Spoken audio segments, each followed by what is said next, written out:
Hi guys, and welcome to Calm Night Radio channel. Tonight we step into a winter camp in 1863 where the dark comes early. The ground turns stiff beneath your boots, and the war feels less like a parade than a long test of how much cold, hunger, and waiting a body can bear. You may picture battle first, all drums and flags and glorious shouting, but winter has a quieter talent. It creeps into your sleeves.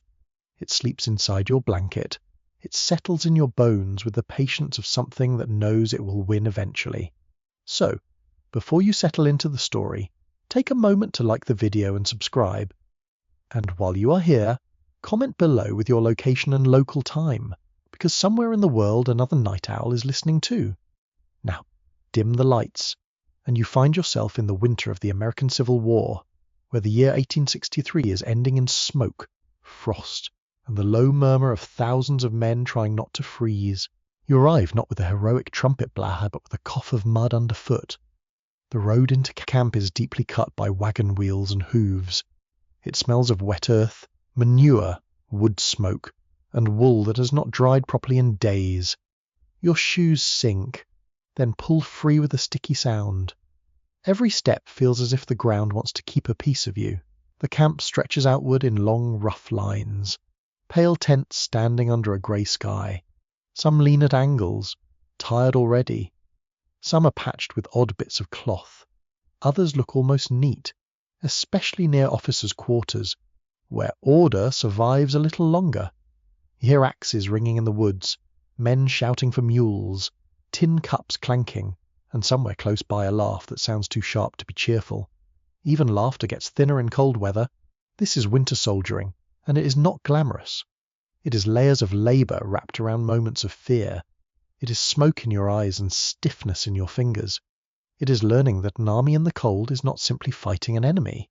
It is also fighting weather, distance, poor roads, spoiled food, and the stubborn fact that the human body was never designed to sleep happily on frozen ground. A brilliant system, really? If your goal is misery, by 1863, many soldiers on both sides have already lost their early illusions. In the first years of this war, some enlisted for adventure, for honour, for pay, or for loyalty to state and cause. Winter strips those fancy ideas down to their undershirts. When you look round camp now, you do not see boys dreaming of uniforms. You see men studying clouds, testing boot soles, and watching the smoke from a fire as if it were a matter of life and death. Often it is. You're issued clothing, though issued is a generous word. What reaches you depends on supply, luck, and how efficiently the quartermaster performs under pressure. A well-supplied Union soldier in late 1863 might have a dark blue overcoat, a forage cap, wool trousers, a flannel shirt, drawers, socks, brogans, and a blanket. Confederate soldiers often faced much rougher odds, especially in stretched and underfed armies, where uniforms became mixtures of homespun, captured items, patched coats, and whatever could still hold together. Historians broadly agree on the unevenness of supply, though they still debate how much local improvisation made up for official shortages in different regions. Either way, your comfort depends less on military theory and more on whether your socks are dry. Cold first reaches your feet. That is how it begins. Not nobly, not poetically. Your toes grow dull inside damp shoes, then your fingers, then the tip of your nose. You blow into your hands and stamp the earth. The warmth lasts 3 seconds, which feels almost rude. Men learn to sleep in layers when they can, wrapped in blanket and coat, curled like animals. Some place hot stones near bedding if any can be heated safely. Some stuff extra cloth into sleeves. Some swear by newspapers tucked inside shirts. Soldiers could be surprisingly inventive when their skin was involved. You're not a loner, of course, and that is both comfort and burden. Camps are crowded worlds. Privacy is nearly gone. You hear men snore, pray, argue, sneeze, write letters, curse the weather in creative detail, and dream aloud in voices suddenly softer than they are by daylight.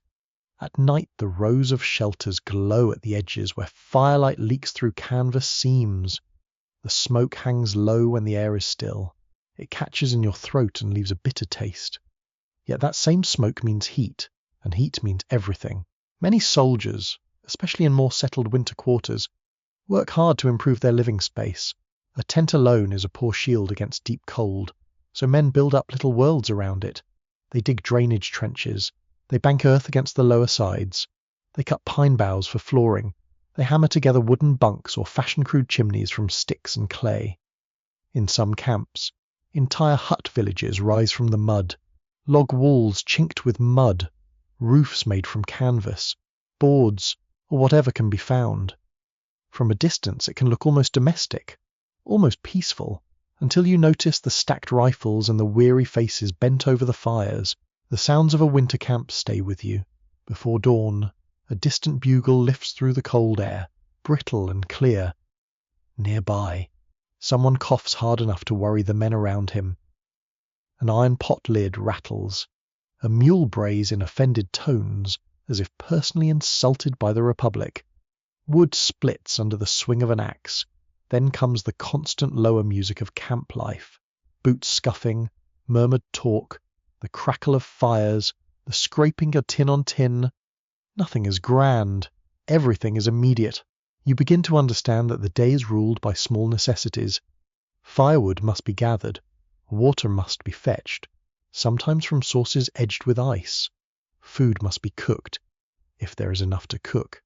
Equipment must be cleaned.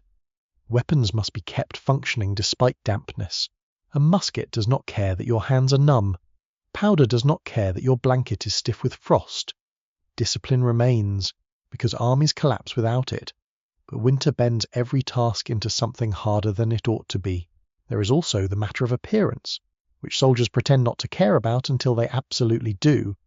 A proper overcoat, a whole pair of gloves, a scarf from home, even a less ridiculous hat, all carry a value beyond vanity.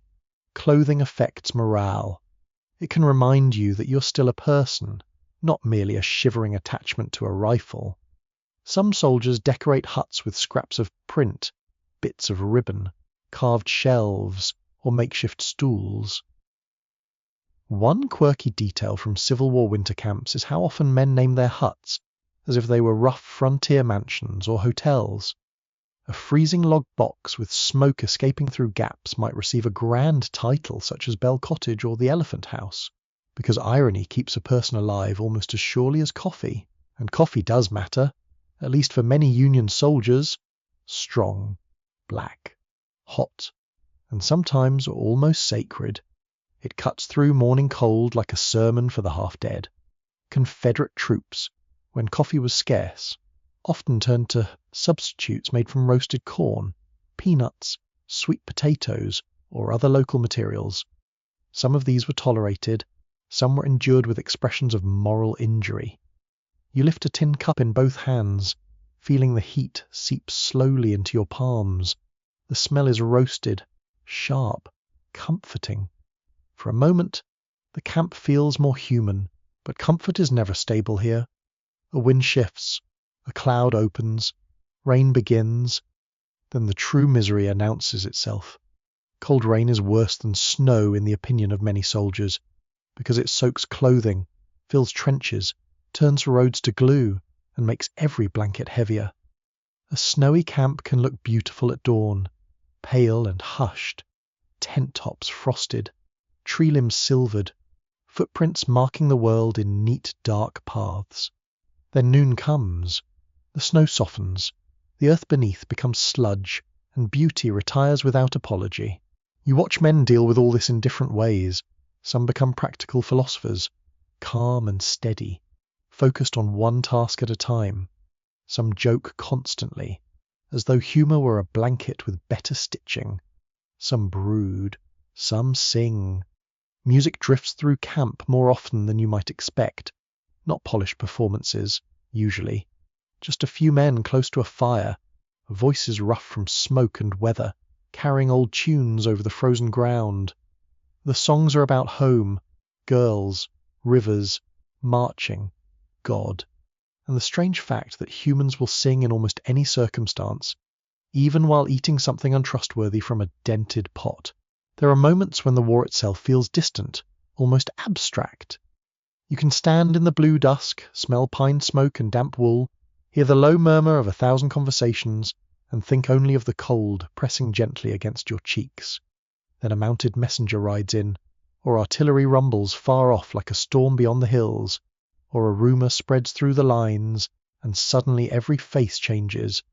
Winter does not cancel danger. It only wraps it in quieter clothing. Picket duty remains one of the hardest burdens. Standing watch in the dark, away from the campfire, is a lonely form of suffering. You feel the night air through every seam in your coat. Frost gathers on brush and fence rails. Your breath drifts pale before you. The world seems enlarged by silence. Every crack of a branch sounds suspicious. Every shadow might be a man or merely a tree having dramatic ambitions. Some soldiers describe these hours as the longest in their lives. Scholars still disagree on how often pickets from opposing armies informally traded conversation, newspapers, or tobacco during winter lulls. But enough accounts exist to suggest that war could sometimes soften at the edges, at least until orders restored the official mood. What does not soften is homesickness. It arrives hardest in winter. The season itself conspires against you. A smell of wood smoke can summon a childhood room.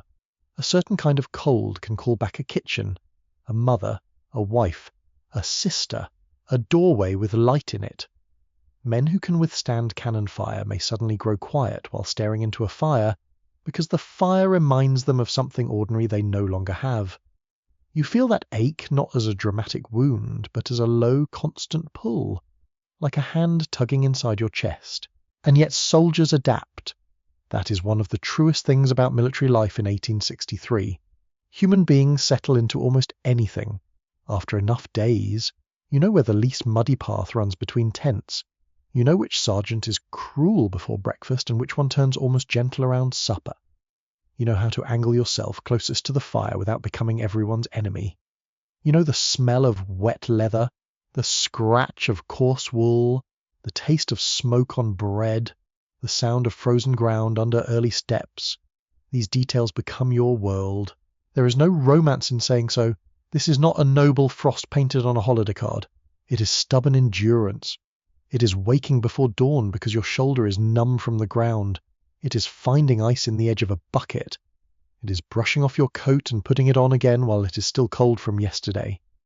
It is learning that life in a winter army depends on tiny victories. Dry tinder, a full cup, a decent blanket, one more armload of wood, one less leak in the roof. So you stand there in 1863 under a sky that gives little away, among thousands of other men trying to preserve warmth, routine, and courage, in a season that punishes all three. The smoke drifts low. The fires burn unevenly. Boots dry by the flames. Tin cups shine dully in the half-light. Somewhere a fiddle starts up, thin and brave. Somewhere else a man writes a letter with stiff fingers. The war waits in the darkness beyond the camp, patient as winter itself, and you learn the first essential truth of the soldier's cold season. Before battle, before glory, before memory, there is simply the long work of getting through the night. A winter shelter begins as a disappointment. You are handed canvas, poles, pegs, and the cheerful implication that this should somehow protect a grown adult from December. The tent goes up with much grunting, several unhelpful opinions, and at least one argument over whether it leans because of the wind or because someone is incompetent. In truth, it leans because everything leans in winter camp. The ground shifts, the ropes slacken, the pegs work loose, and the men inside grow tired enough to accept architectural failure as a fact of nature. The canvas itself has a smell that stays with you. It is sharp, dusty, and damp all at once, like a barn that learned military discipline but not comfort. When rain hits it, the odour deepens. When smoke clings to it, the tent smells like a wet chimney. If sunlight appears for an hour, the fabric warms and releases a stale scent of trapped breath, old wool, and boots that have seen too much. You do not exactly enjoy this, but you come to recognise it with the strange affection people reserve for places that treat them badly, yet keep them alive. Most enlisted men in 1863 live packed closely together. Space is not a luxury so much as a rumour. In a common tent, each man guards his little patch of earth or bedding as if it were inherited property. Elbows matter. Blanket corners matter. The direction of a man's feet at night matters more than political theory. A roommate who snores, steals firewood, or hangs wet socks too near the sleeping area can become a figure of epic irritation. You discover that war contains many grand causes, but daily peace often depends on whether someone has remembered to wear his shoes. The floor is your first enemy, so you begin there. Bare ground inside a tent quickly turns to filth. Mud creeps in under blankets and sticks to everything. Water pools in the slightest hollow. Men wake with damp hips, cold shoulders, and language not suitable for devotional use. So the work begins. You dig shallow trenches around the tent to draw off rain. You scrape and level the earth inside. You lay down straw when any can be found, though straw flattens and rots faster than hope. Pine branches are better for springiness, but they prick through cloth and shed needles into blankets. Boards are best, though boards are precious, and an army values them for shelves, bunks, stools, walls, and 100 other needs. Some camps stay with tents all winter, especially when movement may come suddenly or supplies are limited. Others evolve. Under the pressure of cold, men become carpenters by necessity.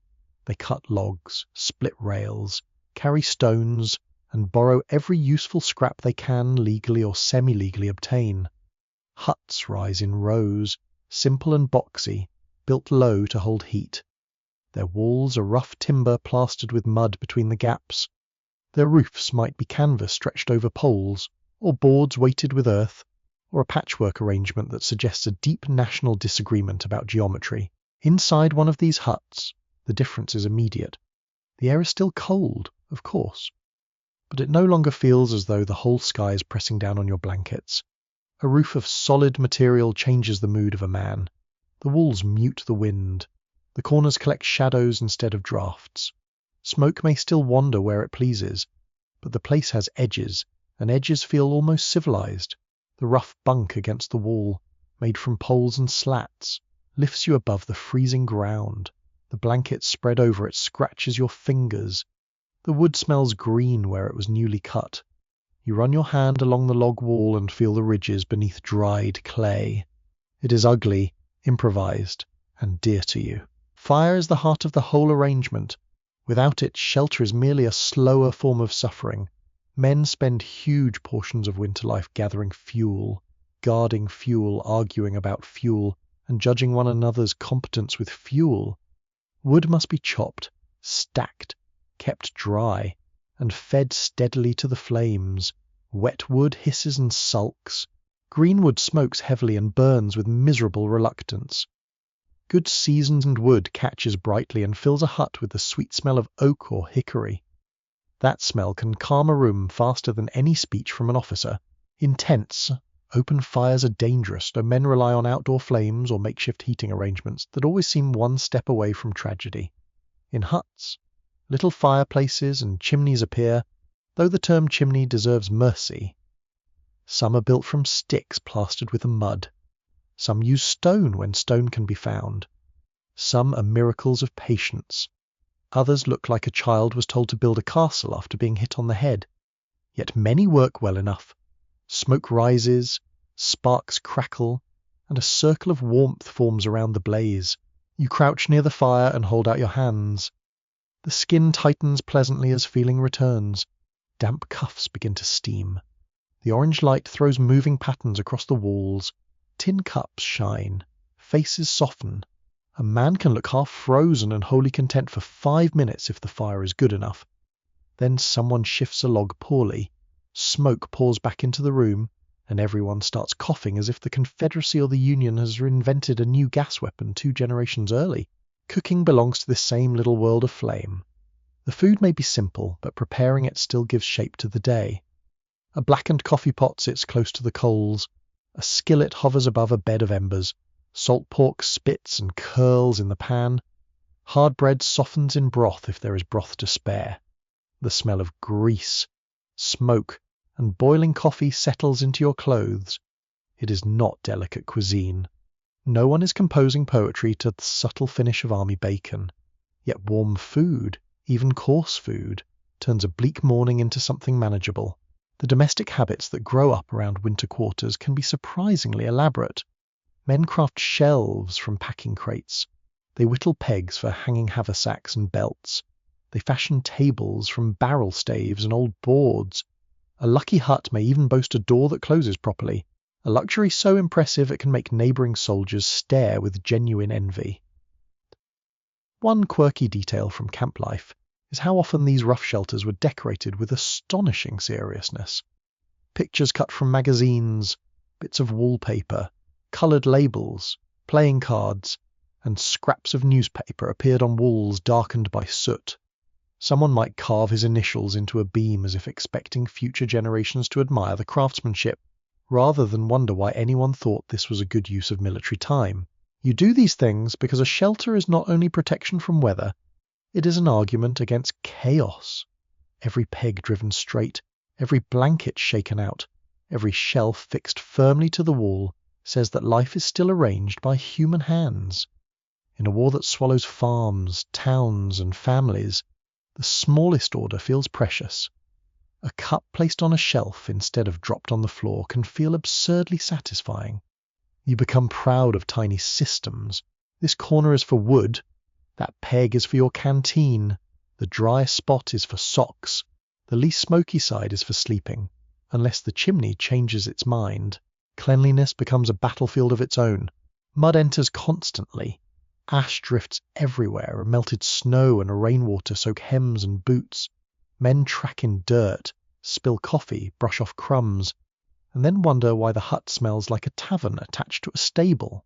Some soldiers work hard to keep their quarters neat, sweeping the floor with pine branches, airing blankets, and scraping muck from footwear before entering. Others believe disorder is a sign of freedom and live accordingly. Shared shelter forces a kind of diplomacy. A man who dirties another man's bedding may discover that constitutional debates are less urgent than personal retaliation. The weather keeps testing the structure. Rain drums on the roof and finds tiny weaknesses with cruel intelligence. Wind rattles loose boards and whistles through the chinks. Frost forms along the inside edge of badly sealed walls. On especially cold mornings, your breath lingers in the dim room before the fire has been coaxed awake. The blanket feels stiff. Your fingers protest every button and buckle. A crust of ice may form in the water bucket beside the door. You break it with a spoon handle or knife tip, listening to the sharp crack and wondering how a room can smell so strongly of smoke while still feeling this cold. Still, a well-managed winter quarter can become almost cozy by military standards, which is to say survivable with attitude. Men tell stories there. They write letters on their knees or on rough tables, tongues caught in concentration as the pen scratches slowly across paper. They mend clothes by firelight with clumsy but determined stitches. They shave when warm water is available, and morale rises sharply when a man no longer resembles an abandoned prophet. Some gamble, some read borrowed newspapers aloud, some hold mock debates of tremendous volume and very little consequence. The social atmosphere of a hut matters as much as its construction. A room shared by steady companions can feel warmer than one occupied by quarrelsome fools. Soldiers choose bed spaces with care when they can. They value men who share wood fairly, keep watches honestly, and do not steal from frying pans. They mistrust men who complain without helping, sing the same verse too many times, or borrow items with the permanent optimism of a crow. Rank shapes some of this, because officers usually have better quarters, more privacy, and greater access to comforts. Enlisted men know this perfectly well. Nothing sharpens social observation quite like shivering. There is also the simple pleasure of closing out the weather. You push a rough door shut. The sound of wind drops.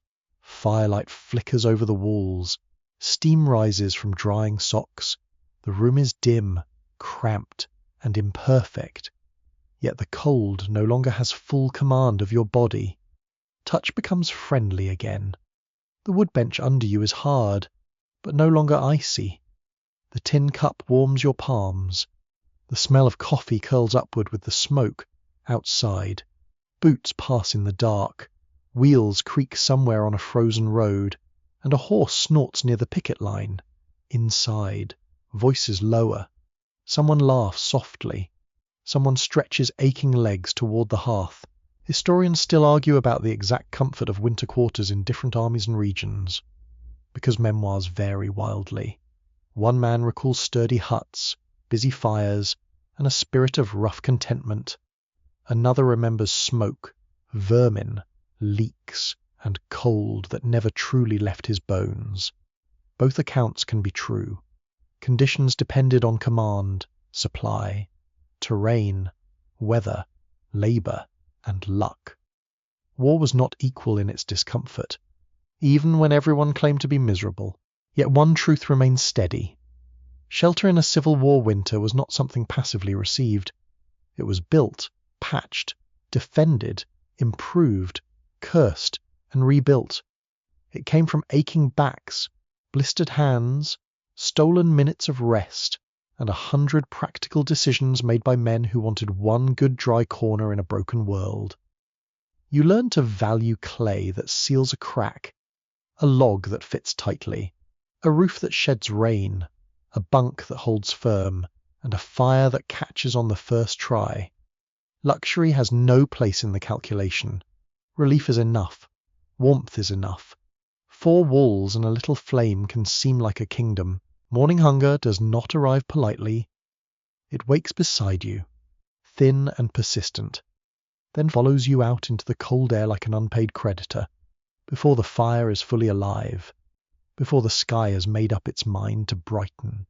Your stomach is already reminding you that soldiering runs on fuel. Flags may inspire, speeches may stir the heart, but an empty belly is unimpressed by ideals. You step into the chill with a tin cup in hand and a taste of old smoke still in your mouth. The camp smells of damp earth, singed bacon grease, coffee grounds, and the faint sourness of wool that has worked too hard. Men gather near cook fires with the solemn focus of worshippers, not because the food is wonderful. That would be a charming fantasy. They gather because the next meal is always important, and winter makes every warm mouthful feel personal. The standard ration in Civil War armies could look respectable on paper. Flour, salt pork or bacon, hard bread, beans, rice, sugar, coffee, and sometimes fresh beef. In practice, paper does not march through mud, and supplies do not glide over washed-out roads with angelic efficiency.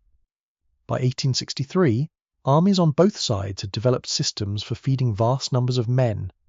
Yet those systems faltered constantly under weather, distance, damaged rail lines, broken wagons, poor management, and the basic rudeness of reality. A soldier might receive a fair issue one week, then spend the next cursing a sack of weevilled biscuit, as if it were personally responsible for national decline. Hard bread, often called hardtack, becomes one of the central facts of your life. It is a square, pale, durable object with the social warmth of roofing tile. Fresh pieces can be merely dry. Old ones become something closer to a moral challenge. You rap one against a crate or your boot sole and hear a knock that suggests military engineers may have missed an opportunity in bridge construction. Men joke that hardtack can outlast empires, which is comforting in a grim sort of way. Still, you eat it. You soak it in coffee. You crumble it into stew. You fry it with grease when grease is available. Sometimes you break it open and inspect the tiny holes made by insects. Soldiers gave those unwelcome guests nicknames and dark humour, because disgust becomes easier to carry when dressed in a joke. Some knocked the biscuit against a table to drive the bugs out. Others shrugged and accepted extra protein long before that phrase became fashionable among health cranks. Salt pork is the other stubborn companion at many winter meals. Thick, greasy, heavily cured, and often more fat than meat. It arrives with a smell that clings to your fingers.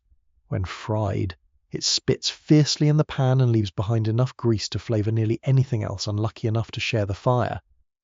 It can be satisfying when hunger is sharp, especially if crisped over hot coals. It can also become wearying beyond belief. Day after day, the same salty richness settles on your tongue until even your appetite begins to negotiate terms. Coffee, for many Union soldiers, saves the mood of the meal. The steam rises in little twisting threads and the smell is dark, bitter, alive. You hold the cup near your face and feel warmth touch your cheeks. A swallow runs hot down your throat and spreads relief into your chest. The taste may be rough and smoky, but it is reliable. That matters. Confederate soldiers, especially as shortages worsened, often lived without real coffee for long periods and turned to substitutes made from roasted corn, chicory, peas, peanuts, sweet potatoes, or whatever local ingenuity could brown and grind. Some men defended these brews with patriotic determination. Others drank them with the expression of people betrayed by agriculture. The meal itself is often simple enough to vanish quickly. A strip of pork, a bit of bread, coffee, perhaps beans if the company cook fire has been well managed, perhaps rice if supplies have reached camp in decent order, perhaps nothing more than what each man can improvise from his own small share. You learn to eat fast when food is hot and to guard it when companions are desperate enough to eye your skillet with theological interest. Winter sharpens every problem of supply. Roads freeze, then thaw into mud, wagon wheels sink deep and horses strain until steam lifts from their bodies. Rivers rise or clog with ice. Railroads help where they exist, but rails can be torn up, bridges burned, locomotives delayed, and depots emptied. Even well-organized armies lose the smooth rhythm of distribution when weather turns ugly. Historians continue to debate whether leadership failures or sheer logistical impossibility caused the worst shortages in certain campaigns. But for the ordinary soldier, the explanation matters less than the empty pan. You begin to understand the difference between hunger and appetite. Appetite is a pleasant wish. Hunger is work. It changes the way you look at fields, barns, smokehouses, orchards, chickens, pigs, and passing wagons. It encourages imagination in men who did not know they possessed any. A turnip becomes a treasure. A handful of onions can transform a whole mess into something almost civilized. Even a bit of molasses, sticky and dark, seems extravagant enough to deserve a speech. Foraging therefore takes on great importance, though it sits uneasily between necessity and theft. Soldiers on campaign often search the countryside for food, taking livestock, cornmeal, potatoes, apples, and whatever else could be found. Sometimes officers supervised the process with receipts and rules. Sometimes the rules became faint background music while hungry men acted with energetic interpretation. In winter quarters, local resources might already be thin, especially in war-worn regions stripped repeatedly by both armies. You walk past bare fields and exhausted fences and realize the countryside has been conscripted too. Fresh food is rare enough to feel almost luxurious. A cabbage, a few carrots, turnips, sweet potatoes, dried apples, onions, or fresh meat from a recently slaughtered animal can change the whole emotional weather of a camp. Soup appears, stews thicken, men inhale the smell and drift near the pot with transparent innocence. Someone asks whether it is done yet every 6 minutes. Someone else claims an expert knowledge of cooking despite producing charcoal whenever trusted with a skillet. Bean soup deserves respect in this world.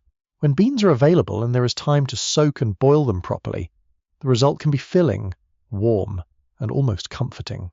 The pot bubbles slowly. Steam carries a plain and earthy smell. Fat from pork or bacon melts into the broth.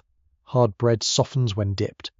Tin spoons scrape the bottom with hungry concentration. It is not elegant food. It is not meant to be. It is food that tells the body to continue. Yet even when rations arrive, quality remains an unpredictable companion.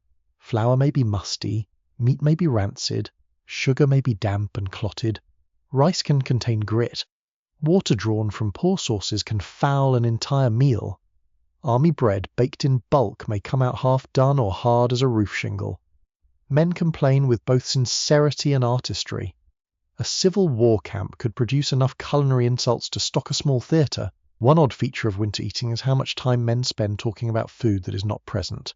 They describe pies, roast chicken, oysters, buttered biscuits, puddings, apples, sausages, fresh milk, and suppers at home with a devotion that borders on religious vision. A fellow who has quietly tolerated salt pork for weeks may suddenly become eloquent about pickled peaches. Another can recite the components of his mother's holiday table with such precision that half the hut goes silent. Memory seasons what the army cannot. The body feels all of this keenly in cold weather, standing in wind, cutting wood, hauling water, marching through mud, drilling in heavy clothes, and sleeping in chill air all demand energy. A poorly fed soldier tires faster, shivers harder, thinks less clearly, and falls ill more easily. Winter hunger is not simply discomfort. It erodes strength day by day. Loose belts and gaunt faces appear, cheeks hollow, tempers shorten. Jokes become meaner around mealtime because the body is keeping score. Some units manage better than others. Union armies generally enjoyed stronger supply systems in 1863, especially in regions where railroads and depots could support them. Confederate armies often faced more severe and prolonged shortages, made worse by transportation breakdowns, inflation, and a weakening food network. Even so, abundance was relative. A Union soldier might still curse poor quality, monotony, or interrupted deliveries. A Confederate soldier might survive on cornmeal, sorghum, peas, or bits of bacon while dreaming of proper coffee. Conditions varied widely by army, location, season, and command. No general rule stays tidy for long once mud gets involved. Cooking skills also matter more than official records suggest. A competent company cook or an experienced group of messmates can turn plain ingredients into something hearty. An incompetent one can ruin perfectly useful food with astonishing speed. Burned flour, half-cooked beans, greasy bread, scorched meat, and coffee, strong enough to remove paint or make appearances. Scholars still argue about how much daily morale depended on these small domestic talents, but letters and diaries often hint that a good cook could earn more affection than a speech-making colonel. You take your place in a mess group because eating alone is inefficient and miserable. Small circles of soldiers pool rations, tools, and effort. One gathers wood, another fetches water, another tends the fire, another slices meat or stirs the pot. There is a rhythm to it, rough but familiar. Tin plates pass from hand to hand. Someone saves a pinch of sugar for later. Someone swears he received a smaller portion and presents his case to the room with legal vigor. Someone else licks the spoon when he thinks no one is watching. Everyone is watching. There are treats, rare and glorious. Boxes from home sometimes arrive filled with cakes, dried fruit, sausage, pickles, preserves, nuts, or better bread than the army ever imagined producing. The opening of such a parcel can turn a tent or hut into a place of ceremonial joy. Paper rustles, smells of cinnamon, apples, smoke-cured meat, or fresh-baked sweetness rise into the stale air. Men grin despite themselves. The lucky recipient often shares, partly from generosity and partly because eating cake alone in front of starving friends would be remembered forever. Holiday meals in camp carry special emotional weight. When Christmas or New Year passes through the army, soldiers feel the absence of home more sharply, and any extra ration or local treat becomes charged with feeling. Some units receive turkeys, geese, or better, flour. Others make do with ordinary fare and strong imagination. A little extra sugar in coffee can seem festive. A baked apple feels almost luxurious. The crackle of a fire, the smell of roasting meat, and the low murmur of men pretending not to be sentimental create a kind of fragile celebration. You also learn that hunger alters the senses. Smells grow stronger. A drifting scent of onions frying can pull men across camp like a bugle call. The warm, yeasty fragrance of fresh bread from a nearby farmhouse is nearly painful. Even the sour smell of fermenting feed near mule lines can make an empty stomach stir hopefully for a foolish second. Touch changes too. A warm potato held in cold hands feels as comforting as a hand clasp. Grease on the fingers becomes evidence of fortune. The strange thing is how quickly deprivation teaches gratitude without improving standards. A meal that would disappoint a clerk in town can feel magnificent here. Thick coffee, a good strip of bacon, soft bread instead of hard, beans cooked through, a little salt, perhaps one onion sliced into the pot, and suddenly men are praising the occasion as if dining at hotel. War edits expectations with brutal skill. Still, the hunger never disappears entirely. It hovers at the edge of the day, returning between meals, during labour, on night watch, in the middle of sleep. It sharpens longing, deepens fatigue, and teaches you that armies are fed not by grand strategy alone, but by barrels, sacks, rail cars, wagons, smokehouses, fields, and the endless human effort of getting one more ration to one more cold hand. In winter camp, survival is measured not only in battles endured, but in cups filled, biscuits softened, beans boiled, and fires kept hot long enough to make supper possible. The meal may be plain. The hunger is not. The body remembers every mouthful.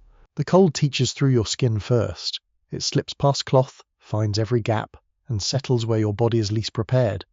You feel it at the wrists, where sleeves ride up while you work. You feel it at the neck when wind sneaks under a collar. You feel it most bitterly in your feet, because cold boots have a talent for turning a man thoughtful in the worst possible way. Heroic speeches become much less convincing when your toes feel like borrowed stones.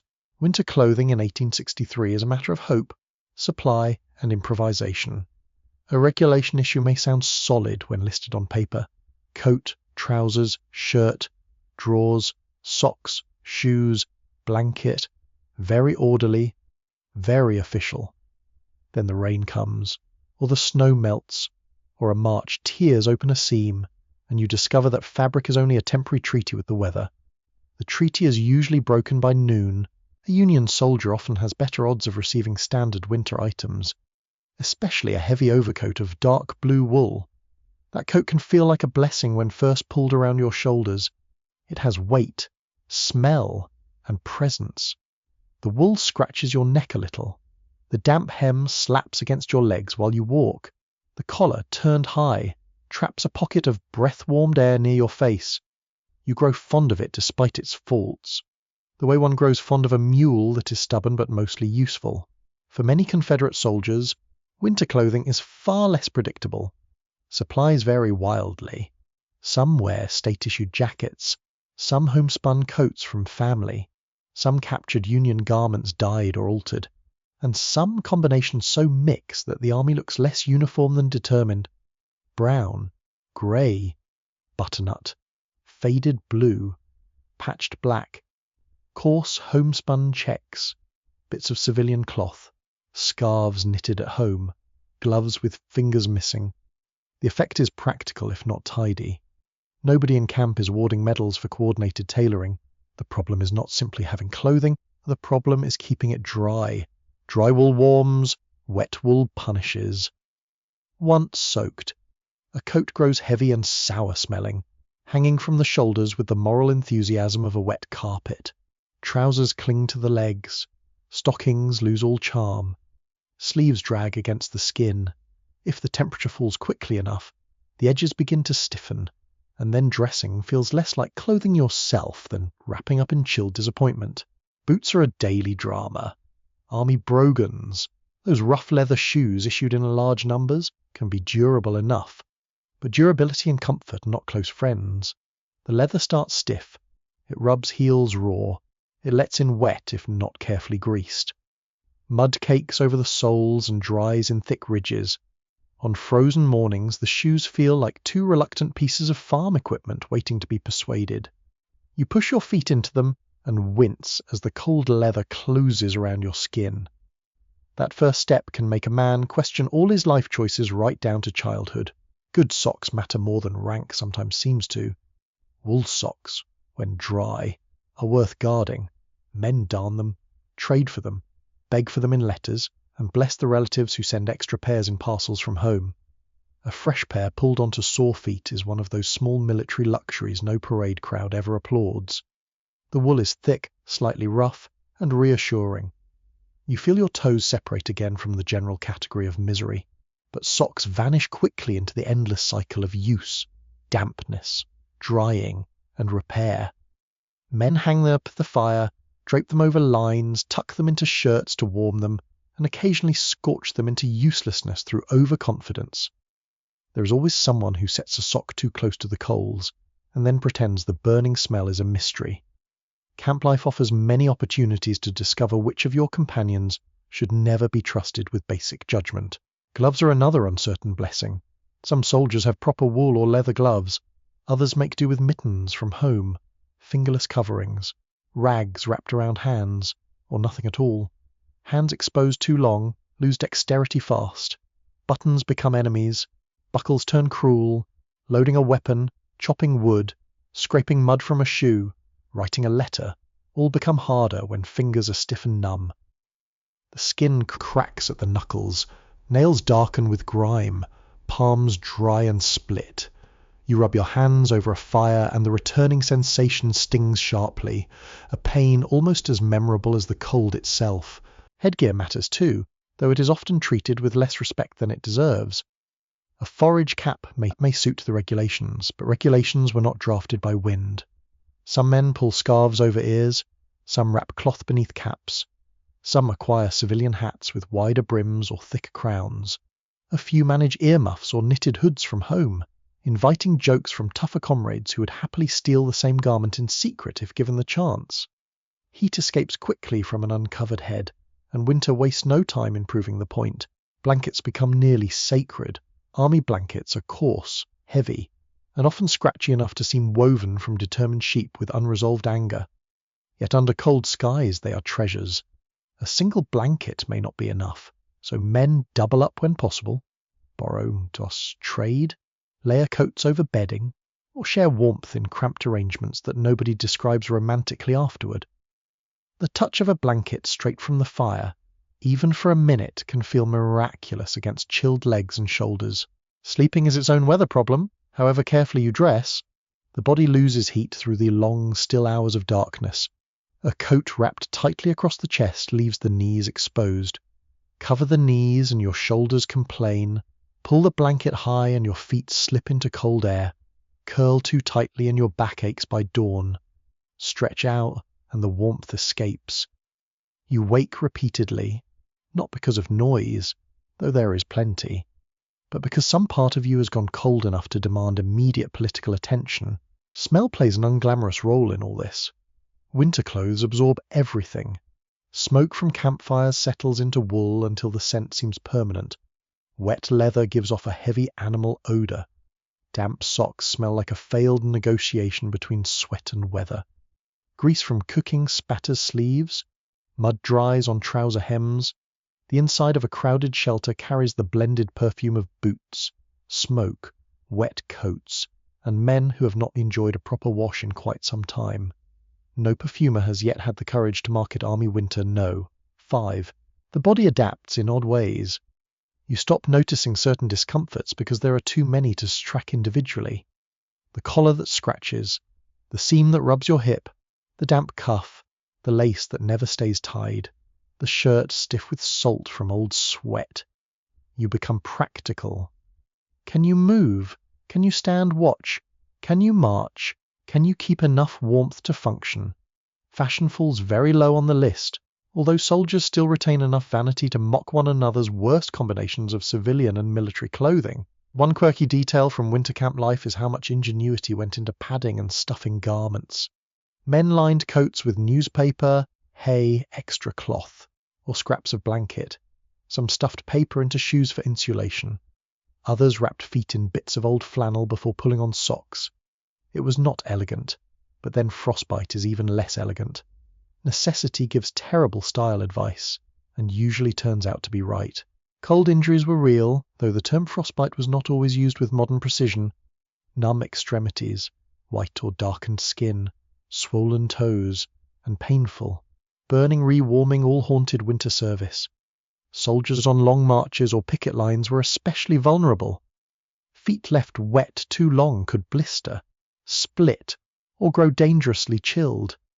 Historians still debate how widespread severe frost injuries were in some Civil War armies compared with illness and other non-combat misery, partly because records were uneven and descriptions inconsistent.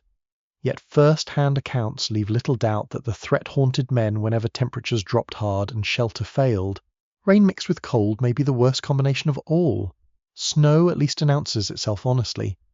Rain arrives pretending to be manageable, then seeps through seams, slides down collars, and soaks every layer from cap to boot. The wind follows up by turning damp fabric into punishment. A man on duty in cold rain feels it first as discomfort, then as occupation. His clothes no longer belong to him. They belong to the weather now. Drying garments is a skill and a gamble. Too near the fire, leather hardens and cracks, cloth scorches, and socks shrivel into tragic little warnings. Too far from the heat, nothing dries at all. Boots are turned on their sides, stuffed with paper or straw, then rotated every so often. Coats are spread near the warmth, sleeves out like tired wings. Steam rises slowly. The smell of damp wool deepens, then changes as the fabric warms. You watch the whole process with the attention of a chemist guarding an experiment. Laundry, when possible, becomes a campaign for survival as much as cleanliness. Shirts and underclothes must occasionally be washed, wrung out with freezing hands and hung where they might dry before the next weather shift. Soap is not always plentiful. Water is cold enough to make the fingers ache within seconds. Yet filthy underclothes bring their own torments, including chafing, rashes, and vermin. You begin to appreciate fresh linen in the same tone monks probably reserved for visions. Lice and other unwelcome companions thrive where men are crowded, rarely able to bathe properly, and bundled in the same garments day after day. Soldiers called them by nicknames, joked about them, cursed them, and tried to kill them by boiling clothing seams or holding garments over heat. The battle was often temporary. A man might rid himself of pests only to borrow misery again from a blanket or bunk mate. Winter made this worse, because clothes could not easily be washed or aired as often as needed. You could be freezing and itchy at the same time, a combination that proves the universe has a dry sense of humour. There is also pride in endurance, though it is rarely spoken in fancy terms. A man whose coat is patched 3 times and whose gloves no longer match may still carry himself with stubborn dignity. He has learned how to wrap a scarf right, how to keep dry socks hidden from thieves, how to warm his boots before dawn, how to sleep with tomorrow's clothes close enough that they do not freeze stiff overnight. These are not glamorous skills, but they are the grammar of survival. You feel every lesson directly: the rasp of wool at the neck, the ache of feet thawing by a fire, the relief of pulling dry socks over raw skin, the weight of a blanket settling across your shoulders, the sharp smell of smoke in a coat that will never lose it, the stiff tug of frozen leather, the scratch of a mended seam against the ankle. Winter soldiering is worn on the body before it is understood by the mind. Clothing is not background here. It is shelter you carry, comfort you negotiate, and misery you repair with numb fingers by firelight. In 1863, a soldier's wardrobe is less about appearance than endurance, and every thread that stays intact feels like a small victory against the season. Winter does not cancel military routine. It only makes every order feel colder, at first light, while frost still clings to the edges of the camp and the air bites at your ears. The day begins with the same stubborn insistence as ever. Bugles call, drums roll, voices carry through the pale morning. Men rise from blankets, stamp feeling back into their feet, and reach for muskets that are unpleasantly cold to the touch. There is something almost insulting about a rifle barrel before sunrise. It feels as if the metal has been storing up spite all night. Drill continues because armies depend on repetition. An officer may understand perfectly well that everyone is chilled, hungry, and tired of being alive in a damp overcoat. He still wants the line dressed properly, the intervals correct, the motions crisp, the commands obeyed. You shoulder arms, wheel into position, step off, halt, and repeat. The frozen ground jars up through your shoes. If the field is muddy instead, each movement drags at your legs as though the earth resents the exercise. Neither version improves your opinion of military elegance. By 1863, many soldiers are veterans in one sense or another. They know how to load, march, stack arms, and keep formation under pressure. Yet winter camps are often used to sharpen discipline, train new recruits, and restore order after hard campaigning. Officers worry about slackness as much as enemy action. Men who have spent weeks on the move, sleeping poorly and eating badly, may grow lazy in camp if left entirely to themselves. So the cold morning becomes a classroom with no walls, and you find yourself stepping, turning, and handling your musket while your breath drifts out in white bursts. The sounds of drill in winter are distinct. Boots scrape and thud on stiff ground. Bayonets clink against metal fittings. Officers call commands in clipped tones. Somewhere a sergeant repeats the order louder, as though volume might improve intelligence. The wind steals part of every voice and carries it away across the open field. When a full company moves together, the rhythm can be strangely impressive, even beautiful in a bleak way. Then someone slips in the mud, drops something important, and reminds everyone that military grandeur is often one bad step away from comedy. Your musket demands attention no matter the weather. Moisture is the enemy. Damp powder, fouled parts, and rust can turn a weapon into an awkward club. So you clean it, oil it, inspect it, and curse any speck of corrosion that appears along the metal. The ramrod chills your fingers. The lock must be checked, the barrel swabbed.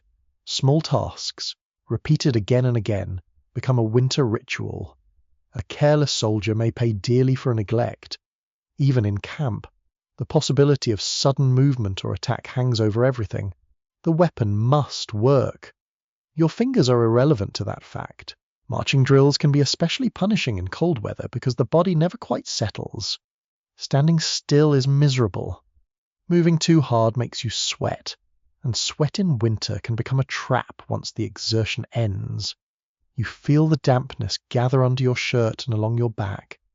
Then the drill halts. Wind reaches through the layers. The wet cloth cools fast. What was briefly warm becomes clammy and raw. Soldiers quickly learned that winter exercise is a negotiation between stiffness and overexertion, and the terms are not favourable.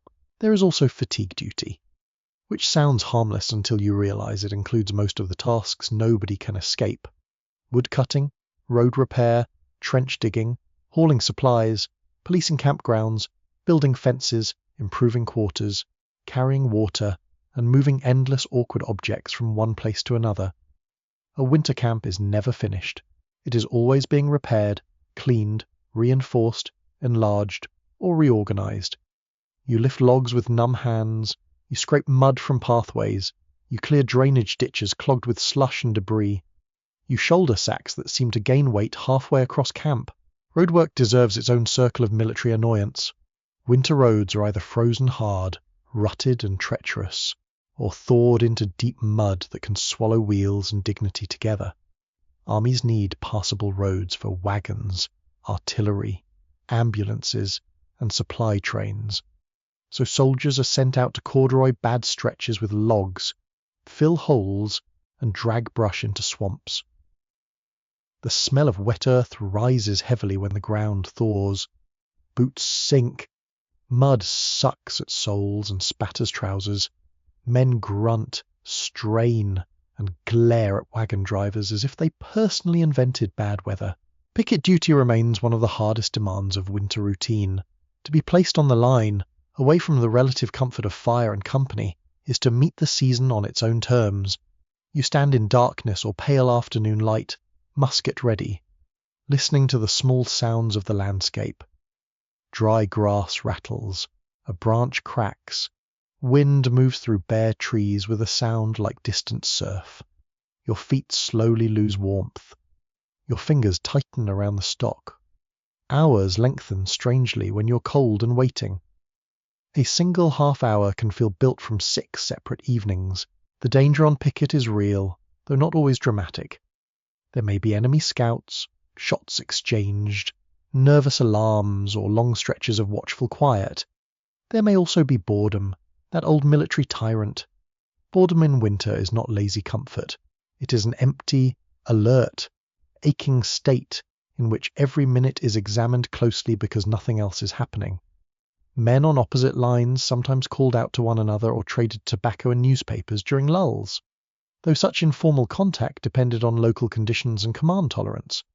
Historians still debate how widespread these quiet fraternizations truly were, but enough accounts survive to show that even enemies sometimes preferred conversation to freezing in complete silence. Guard duty within camp has its own weary rhythm. Sentries walk their posts, boots crunching frost or squishing through slush, while most of the army sleeps or huddles near fires. A lantern swings faintly, Horse harness rattles near the picket line. Somewhere a mule gives an outraged sound that suggests it has seen through the entire military enterprise. The air smells of smoke, damp hay, and cold leather. A guard must remain awake, observant, and upright despite the strong human desire to become a blanket burrito and discuss national affairs later. Inspections continue through all this. Officers inspect men, tents, huts, equipment, weapons, company streets, and personal appearance with the solemnity of priests examining flawed souls. The awkward truth is that inspections do matter. A dirty camp can breed illness. Poorly maintained weapons can fail. Sloppy drill can become deadly in battle. Yet that truth does not stop soldiers from resenting an officer who appears at the coldest hour of the morning and peers critically at the exact angle of a haversack strap. There are limits to human gratitude. You also spend time drilling in larger formations when conditions permit. Regiments, brigades, sometimes entire divisions are formed and manoeuvred to keep men practiced and commanders confident. Watching hundreds or thousands move across a winter field can be impressive. Lines ripple into place. Flags lift in the wind. Sun glances off bayonet steel. Breath rises in low white clouds from the ranks. Then the mud reaches ankle depth. A horse slips, or a command is misunderstood, and the whole display reminds you that war is always one step from disorder. For cavalrymen, winter duty carries different burdens. Horses must be fed, groomed, watered, blanketed, and watched carefully in the cold. A horse suffers from poor forage and exposure just as a man does, though with less ability to complain in writing. Saddles stiffen. Harnessed leather cracks if neglected. Hooves need care on frozen or muddy ground. The smell around mounted camps is stronger, thicker with manure, hay, and steaming animal breath. A rider may envy the infantryman's freedom from stable chores right up until he remembers marching all day through mud. Misery, like rank, has branches. Artillery crews also have endless winter tasks. Guns must be kept in order, wheels checked, harnesses maintained, caissons covered, horses tended, and positions improved. Heavy pieces are hard enough to move on good roads. In winter, they can become monstrous burdens. Frozen ground may help briefly. Then thaw can turn every movement into a trial of manpower, horseflesh, and profanity held just inside official language. The sight of a gun team struggling through mud has a certain dark grandeur, though it is less charming when you are one of the people pushing. Routine can be numbing, but it is also protective. The set sequence of calls, tasks, drills, and watches give structure to days that might otherwise dissolve into aimless discomfort. Rise, clean up, drill, work, eat, stand watch, mend something, sleep badly, repeat. There is relief in not having to invent each day from nothing. Even the most cynical soldier often follows the schedule with more loyalty than he admits. A known hardship can be easier to bear than shapeless uncertainty. Still, the body keeps score. Shoulders ache from carrying wood and gear. Legs grow heavy from tramping through mud or stiff from hours in cold. Hands chap and crack from labour and exposure. Eyes sting from smoke. Back muscles tighten after sleeping on poor bedding and then drilling for hours. Winter military life is not one grand agony but 100 smaller ones, arriving on time and asking no permission. You get used to it without truly liking it. That may be the most military skill of all. There are also moments of absurdity, and soldiers notice them keenly. A parade ground command given with theatrical flourish while half the regiment is trying not to slip. A colonel's horse sneezing magnificently in the middle of solemn formation. A recruit attempting a graceful wheel and ending in a muddy embrace with his neighbour. Men laugh when they can. Laughter in camp is often brief, sharp, and grateful. It steams out into the cold like breath. One quirky feature of winter routine is how much attention men pay to the weather, as if studying an enemy commander's habits. They watch clouds, wind direction, frost thickness, the look of roads, the smell of approaching snow, and the colour of dusk. A sergeant may insist that a red sunset means clear morning. Another swears by the behaviour of mules. Someone always claims to predict rain from knee pain, and sometimes, annoyingly, he is right. Military calendars exist, but winter writes its own schedule over them. Scholars still disagree on how useful all this winter drilling and camp labour really was in shaping battlefield performance later on. Some argue that disciplined routine in cold camps forged steadier units and sharper command habits. Others point out that exhaustion, illness, and uneven training often limited those benefits. Both ideas hold truth. An army can grow stronger through repetition and weaker through attrition at the same time.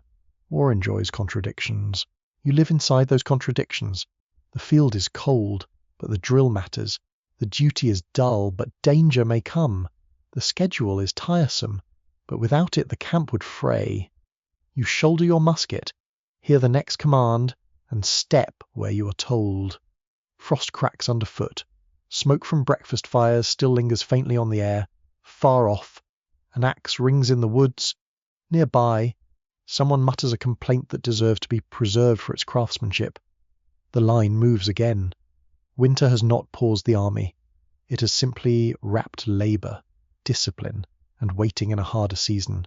And every day you learn that the war continues not only through battle, but through the long, cold practice of staying ready. Sickness moves through a winter camp with far less ceremony than an army on parade.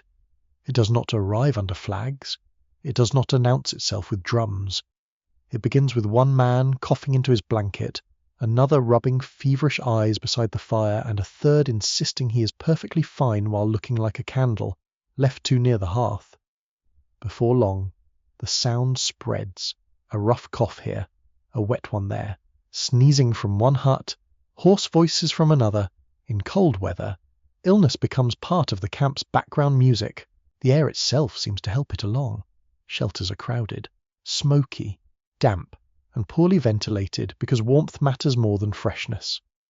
Men sleep close together, share cups and utensils, trade blankets, handle the same tools, and breathe the same stale air night after night. The smell inside a winter hut can be thick with wood smoke, wet wool, muddy boots, old food, and the unmistakable heat of too many bodies packed into too little space. Comfort is limited. Contagion is not. By 1863, soldiers on both sides have learned a hard truth. Disease often frightens an army more than bullets. In the Civil War, illness killed enormous numbers of men, and winter camps offered no magical protection. If anything, the season sharpened many dangers: measles, mumps, pneumonia, bronchitis, dysentery, typhoid, smallpox, and a whole parade of lesser fevers and infections could find their way into camp. Not every outbreak struck every regiment, of course, but the threat always lingered in the smoke like an unwanted spirit. A common cold in civilian life is annoying. In winter camp, it can become a serious problem. A man who cannot stop coughing sleeps poorly, drills badly, eats less, and weakens day by day. The cold air catches in his chest. Damp clothing keeps him chilled. He wakes with a throat that feels scraped raw. The cough turns deeper, heavier. Soon he is bent over outside the hut, one hand braced on his knee, drawing harsh breaths into lungs that no longer trust the weather. You hear that sound enough times and begin to know the difference between a passing illness and trouble settling in. Pneumonia is one of the great terrors of the season. It can follow exposure, weakness, or some earlier sickness that has already worn a man down. Fever climbs, breathing becomes painful. The skin turns hot while the air around him stays bitterly cold. His blanket is piled high, yet he shivers. Then sweat breaks out and soaks the bedding. Men nearby offer water, a coffee, bits of broth, or whatever comfort they can manage. But there is a helplessness to such watching that hangs over the room like smoke. Camp sanitation matters enormously, though it is not the most glamorous subject ever whispered by a fireside. Latrines must be placed properly, kept covered, and not allowed to poison water supplies. Waste must be carried off or buried. Refuse must not pile up near cook areas. Standing water becomes trouble. Dirty hands become trouble. Bad meat becomes trouble. A slovenly camp can practically hear disease trotting toward it. Officers knew this in theory, and medical officers certainly preached it, but theory often lost to exhaustion, poor weather, stubborn habits, and the endless press of military routine. Water is a constant gamble. Streams can be clear and deadly at the same time. Wells may be safer or may be fouled. Buckets carried through muddy camp streets pick up dirt and filth with insulting ease. Men drink when thirsty, often without the luxury of asking for a full scientific report. If the source is bad, sickness can race through the company. Stomach troubles in winter are especially miserable. A man already weakened by cold and poor diet can lose strength rapidly through diarrhea or vomiting. The body shrinks inward, the face hollows, the eyes lose their brightness. Dysentery sounds almost quaint to people who only meet it in old books. In camp it is dreadful. It leaves men weak, dehydrated, and ashamed of their own lack of control. It turns a short walk into an urgent calculation. It makes food seem suspicious and sleep unreliable. Winter does not soften any of this. The cold only adds one more layer of misery to a body already struggling to hold itself together. The doctors of the Civil War lived in a difficult world. Military medicine had improved in some ways, especially in organization, but much remained uncertain, limited, or painfully uneven. A good surgeon could be experienced, practical, and devoted. Another might be indifferent, overworked, or simply trapped by the limits of his training and supplies. Medical knowledge in 1863 did not yet fully understand germs in the modern sense, though some ideas about cleanliness and contagion were becoming more practical in their effects. Historians still argue over how much improved sanitation, rather than specific remedies, made the biggest difference in survival rates in certain camps and hospitals. It is one of those questions where the answer is probably both less dramatic and more important than people wish. The regimental hospital or any makeshift medical space near camp has its own atmosphere. The smell strikes you first. Vinegar, sweat, damp bedding, smoke carried in from outside, old wool, sickness, and the sharp medicinal odour of whatever drugs or liniments are on hand. You hear coughing, low conversation, the rustle of straw, an occasional groan, and the careful footsteps of orderlies moving between the cots. Light comes dimly through canvas or rough windows. Tin cups rest near blankets. Basins sit ready. The room feels both busy and exhausted. A soldier sent there may feel relief at escaping duty, then guilt for leaving his comrades, then fear as he looks around and sees men worse off than himself. Some recover quickly with rest, warmth, and simple treatment. Others drift into longer illness. There are fevers that rise and break. There are chest infections that deepen. There are wounds that turn angry and infected even when they first looked manageable. A cut from an axe, a blister rubbed raw by a boot, a cracked hand that goes untreated. All can become serious in a season when dirt, cold, and fatigue are constant companions. Remedies vary from sensible to grimly hopeful. Quinine may be used for certain fevers. Opium and laudanum ease pain and diarrhea. Mustard plasters, poultices, hot drinks. Rest. Fresh air when possible. Better diet when available. And endless cups of water or broth all appear in the treatment of the sick. Some men swear by herbal teas or home cures sent in letters from mothers and wives. Others distrust medicine entirely until they become desperate enough to surrender. A soldier may grumble magnificently about being dosed right up to the moment the dose helps. Nurses and orderlies carry much of the daily burden.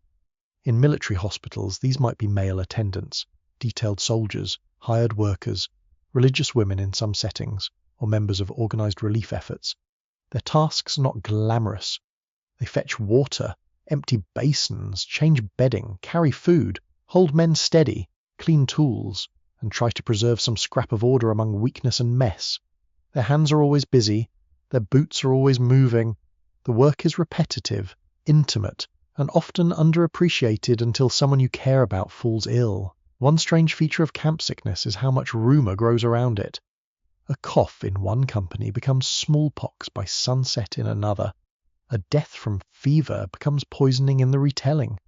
Men speculate constantly about causes. Bad pork, damp tents, swamp vapours, night air, new recruits bringing sickness from home, dirty cups, improper drainage, divine judgment. For those in a more theological mood, some guesses are closer than others, but certainty is rare. Fear fills the gaps where knowledge fails. Smallpox inspires particular dread because its symptoms are visible and its reputation is terrible. Vaccination existed and was used, but not always consistently or effectively enough to reassure everyone. When cases appeared, anxiety rose fast. Isolation became urgent if possible. Men who had not been vaccinated or did not trust the marks on their arms could become deeply uneasy. Even hardened soldiers, who could face artillery with admirable steadiness, were known to look nervous when contagious disease entered the conversation. Measles and mumps also caused significant trouble, especially among younger recruits from rural areas who had not encountered them in childhood. What seems like a familiar childhood ailment in peacetime can become dangerous in an adult camp, weakened by exposure and poor nutrition. Fever rises, faces swell, lungs become vulnerable. Recovery can be slow. A regiment full of coughing men is not much use to anyone, however splendid its flag may look in the morning light. Malnutrition quietly sharpens every illness. A body fed on salt pork, hard bread, weak substitutes, and irregular fresh food has fewer reserves to meet infection. Add cold, dampness, exhaustion, and stress, and you have a recipe for fragility. The soldier who appears merely tired one week may collapse the next. The cheeks sink. The uniform hangs loosely. A man who once joked loudly near the fire now sits wrapped in a blanket. Speaking little, watching steam rise from a cup he barely has strength to lift. Homesickness deepens sickness too, though no surgeon can prescribe directly against it. Letters from home can lift a man's spirits. The absence of them can weigh him down. A feverish soldier often talks in half-sleep of family, food, children, warm rooms, and ordinary days. He may call for his mother in a voice so young that even the toughest men nearby grow quiet. War ages people quickly, but illness strips away the performance. The dead are a constant possibility, and winter gives death a peculiar stillness. A blanket pulled over a face, a cot suddenly empty, a mess group with one place unfilled at breakfast. News carried back to the company street in low voices. Death from sickness often feels less dramatic than death in battle, but it can bite deeper in camp because everyone has watched the slow approach. The dread is communal. The grief is tired and close. Yet recovery happens too, and those moments matter. A fever breaks. A man asks for more food. The cough loosens. He sits up for the first time in days. Colour returns slowly. He complains about the broth, which is usually an excellent sign. Men laugh. Someone tells him he looks ugly enough to survive another campaign. The fire burns steadily. Outside, boots move through slush. Inside, a little life pushes back against the season. A quirky detail from some Civil War hospitals is how much soldiers valued little luxuries sent by aid societies or families. Dried fruit, canned preserves, soft shirts, pillowcases, slippers, better blankets, tea, lemons, and writing paper could seem almost extravagant beside army issue. A spoonful of jam on bread could brighten the spirit as much as the appetite. It is a useful reminder that comfort is not trivial when the body is trying to mend itself. Scholars still debate exactly how much winter quarters improved or worsened overall health compared with the active campaigning, because fixed camps offered better shelters and more regular treatment, but also encouraged crowding and stagnant conditions. That contradiction sits at the center of soldier life. The place built to protect you can also make you ill. The fire that warms you fills your lungs with smoke. The hut that shelters you traps contagion. The blanket that comforts you may already hold tomorrow's misery in its folds. You learn quickly that in camp, strength is never fully secure. A healthy man can be laid low by a chill, a fever, bad water, or a wound gone wrong. The winter air carries more than frost. It carries uncertainty. Every cough near the fire makes someone glance up. Every surgeon's visit draws quiet attention. Every empty bunk says something none of the men want to hear aloud. In 1863, a soldier facing winter fights not only the enemy across the line or the weather overhead, but the slow, invisible assault of sickness moving through smoke, cloth, breath, and blood. It is a quieter war, but not a gentler one.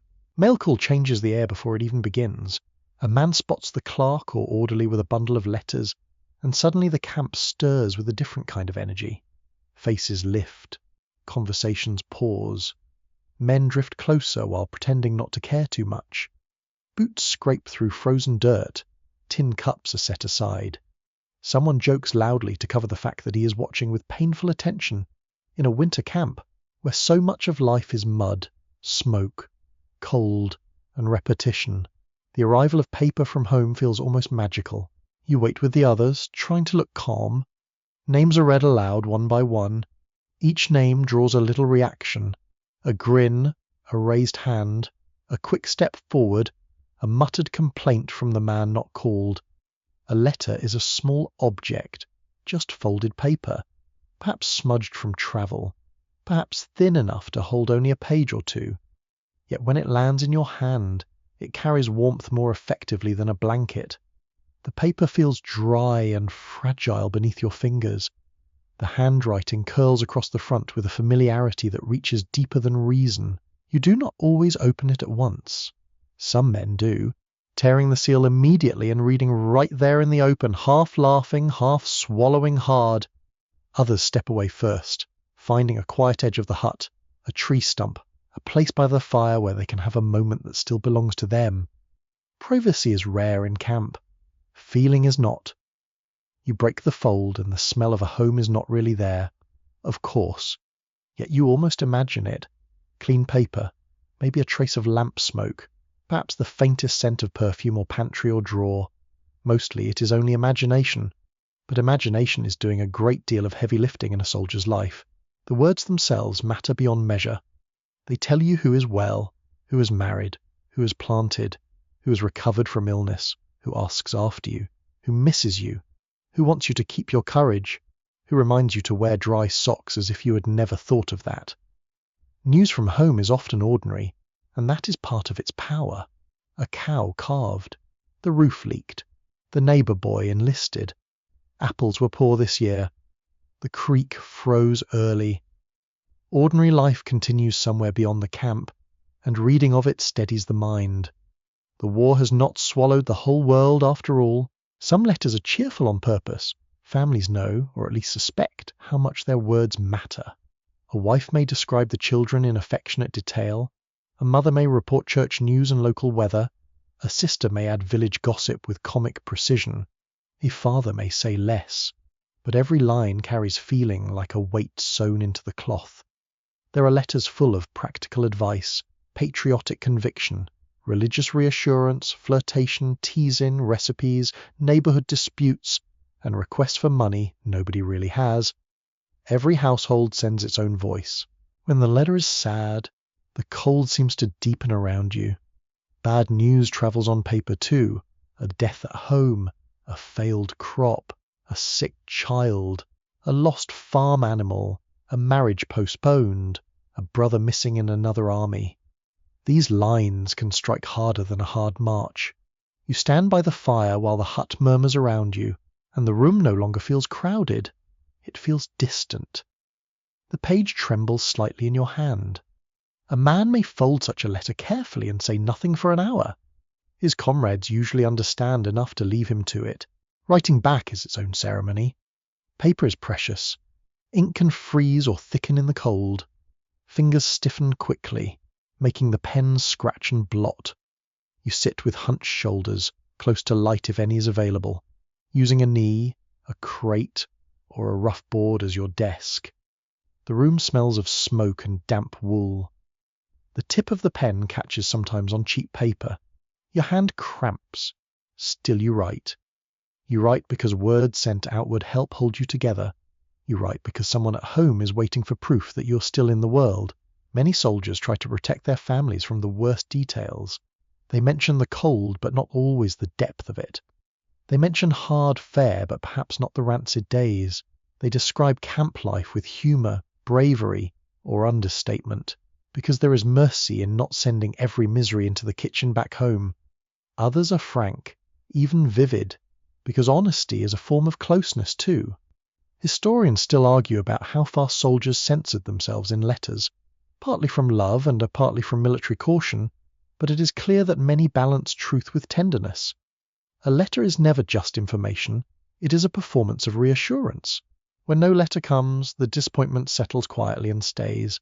Mail can be delayed by weather, broken rail lines, enemy action, clerical confusion, or plain bad luck. One missed delivery may mean little. Several begin to gnaw at the mind. Men try not to show it. Some become irritable. Some shrug and act careless.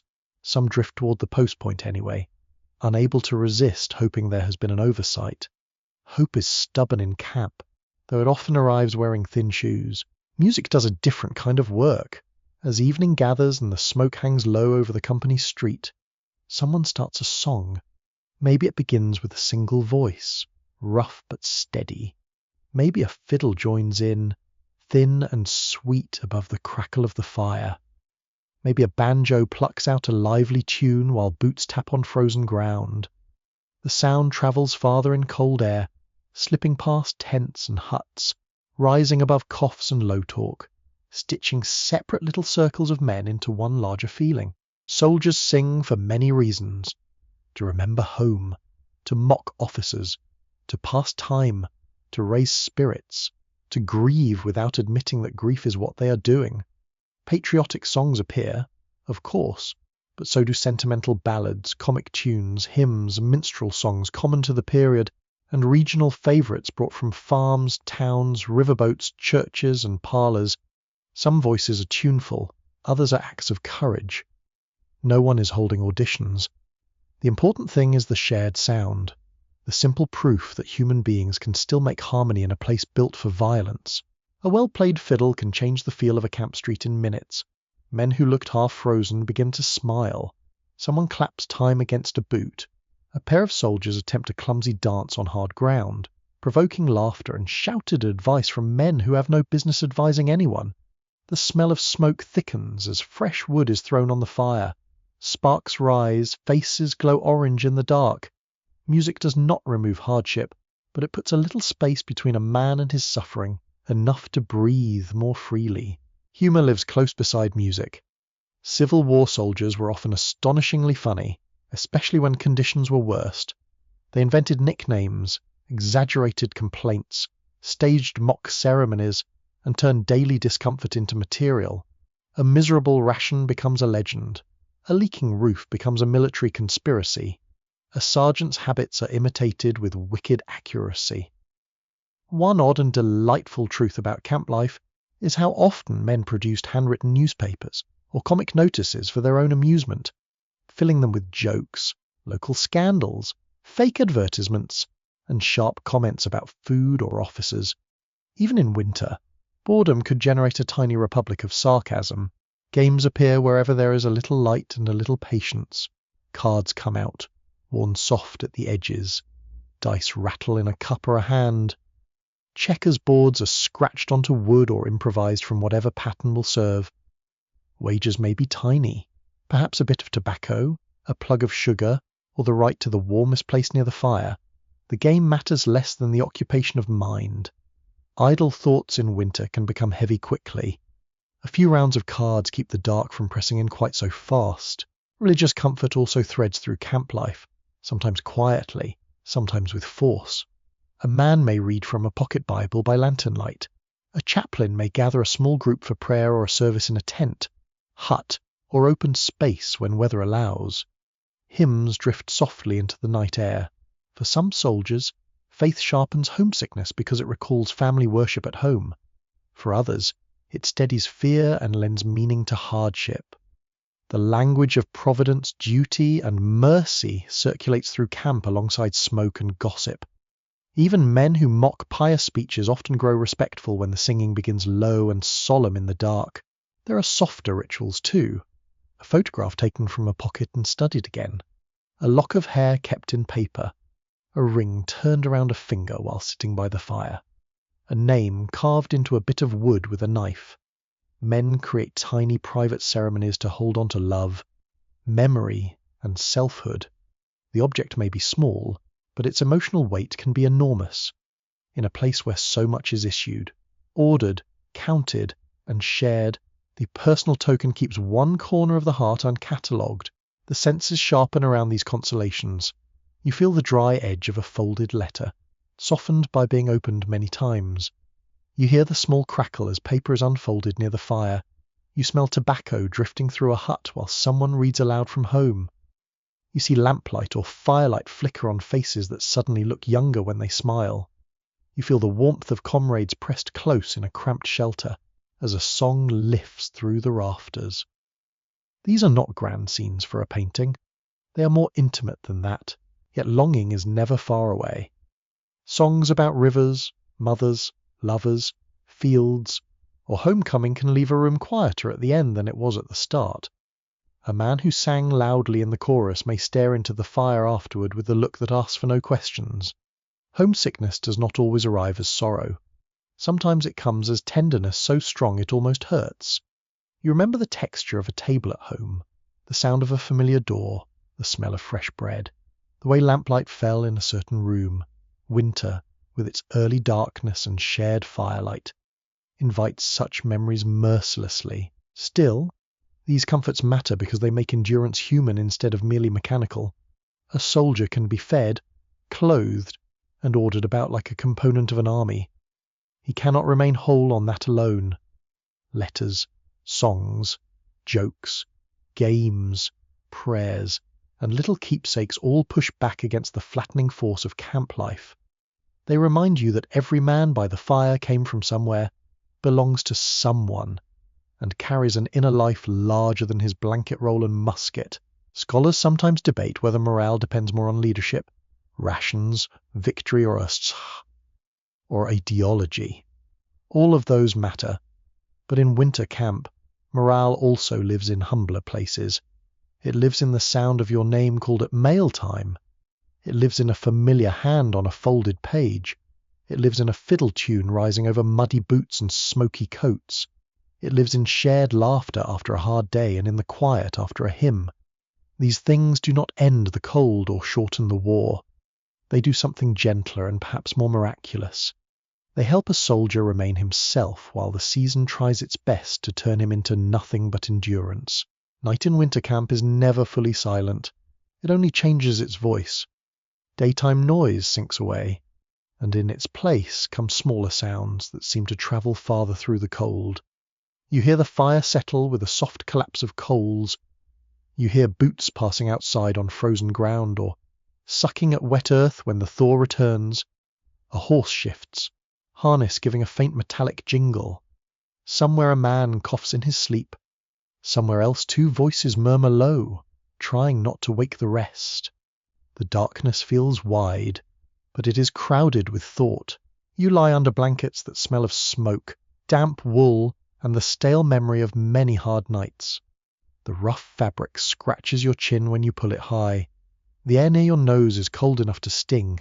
A little warmth gathers beneath the covers, then slips away each time you move. Sleep should come from sheer exhaustion, but the mind has other plans. Winter gives too much room for thinking. The body is still, the camp is dim, and the imagination begins its work. Rumours thrive in such hours because they fill uncertainty with shape. An army in camp is a perfect machine for producing stories. Men hear fragments from teamsters, officers' servants, pickets, newspaper scraps, hospital orderlies, and that one fellow who always knows somebody who knows somebody. By evening, the fragments have grown tales, claws, and moral certainty. The enemy is retreating. No, advancing. Reinforcements are on the way. No, desertions are ruining everything. The generals have a grand plan. The generals are fools. Peace talks are near. A massive battle is coming the moment the roads harden. Every claim arrives with confidence entirely out of proportion to the evidence. You listen because everyone listens. Even the sceptical men, the ones who snort and call the whole thing nonsense. Keep half an ear open. Rumour is a form of weather in camp. You may not believe it, but you still dress for it. A whisper that the regiment might move at dawn changes how men pack, sleep, and worry. A story about enemy cavalry nearby makes the sentries sharper and the horses more carefully watched. A tale of coming pay, fresh rations, or furloughs can brighten faces for a few hours, even when it proves false by breakfast. The newspapers, when they arrive, do not entirely solve the problem. They help, certainly. Soldiers read them greedily, passing sheets hand to hand until the paper softens at the folds. Ink smudges fingers. Men bend close to firelight or lantern glow, squinting at columns of battle reports, political speeches, casualty lists, and editorials written in tones of absolute certainty by people who are comfortably not sleeping in mud. Newspapers provide information and fresh arguments in equal measure.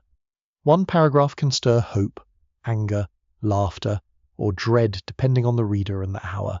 Politics slips naturally into these conversations, though the mood varies. Some men are eager debaters, full of views on presidents, governors, emancipation, conscription, taxes, generals, and the whole tangled purpose of the war. Others are tired of grand talk and focus on practical questions such as whether boots will arrive before frost eats their feet. In winter camp, political conviction mixes with personal fatigue in complicated ways. A man may remain devoted to the cause and still curse the government with real artistry while wringing water from his socks. The chaplain or any particularly devout soldier becomes more noticeable in the dark season. Religion settles differently at night. In the daytime, prayer can seem part of official routine, another service, another sermon, another orderly effort to improve the souls of cold men. After dark, with firelight low and the wind moving faintly through cracks in the shelter, faith becomes more intimate. You hear a man whispering a prayer beside his bunk, not for show, but because fear has a way of making even stubborn people more eloquent. The words are simple. Keep me safe. Keep my family safe.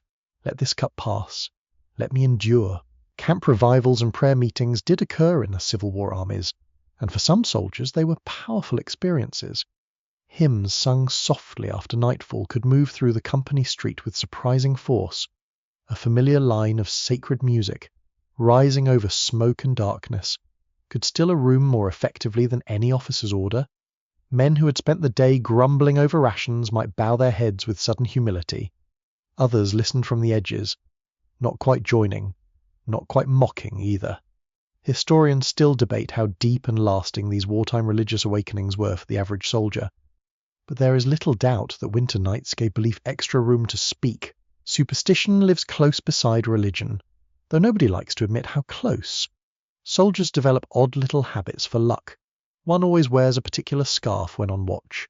Another keeps a coin in his pocket and rubs it before marching out. A third refuses to speak too confidently about surviving, as if the very words might attract trouble. Cards, Bible verses, charms, photographs, and odd scraps of home all become charged with meaning. It is not always formal superstition. Sometimes it is simply private logic born from fear and repetition. If a man slept well after placing his boots a certain way, he may do it again. The world feels uncertain enough to make rituals seem reasonable. Dreams can be troublesome companions in winter. Sleep is often shallow, broken by cold, noise, or the need to turn over and chase warmth from one aching shoulder to the other. Into that light sleep come dreams of battle, home, old voices, strange roads, and bodies suddenly falling. A man may jerk awake with a sharp breath, then lie still, embarrassed if anyone noticed. Another speaks in sleep. Another laughs once, softly, at something no one else can hear. The darkness holds these private dramas without comment. Fear of the enemy does not vanish just because armies sit in winter quarters. It changes shape. Instead of the immediate shock of battle, there is a longer suspense. You hear that the opposing lines are not far away. You hear occasional shots. You imagine movement in the woods, artillery being placed, patrols slipping through the dark. Every unexplained sound grows a military biography in the mind. A snapping twig becomes a scout. A shifting shadow becomes a line of men. A horse's snort near the edge of camp can raise your heart for one absurd second before reason catches up. Sentries and pickets live inside this heightened listening. Standing at night in winter is like being placed inside a black and silver world stripped to essentials. The stars may be bright enough to seem sharp. Frost whitens the ground faintly. Breath smokes before your face. Your musket feels colder every minute, as if drawing heat directly from your hands. Far away, perhaps across a field or creek, you may hear voices from the enemy side carrying strangely clear through the air.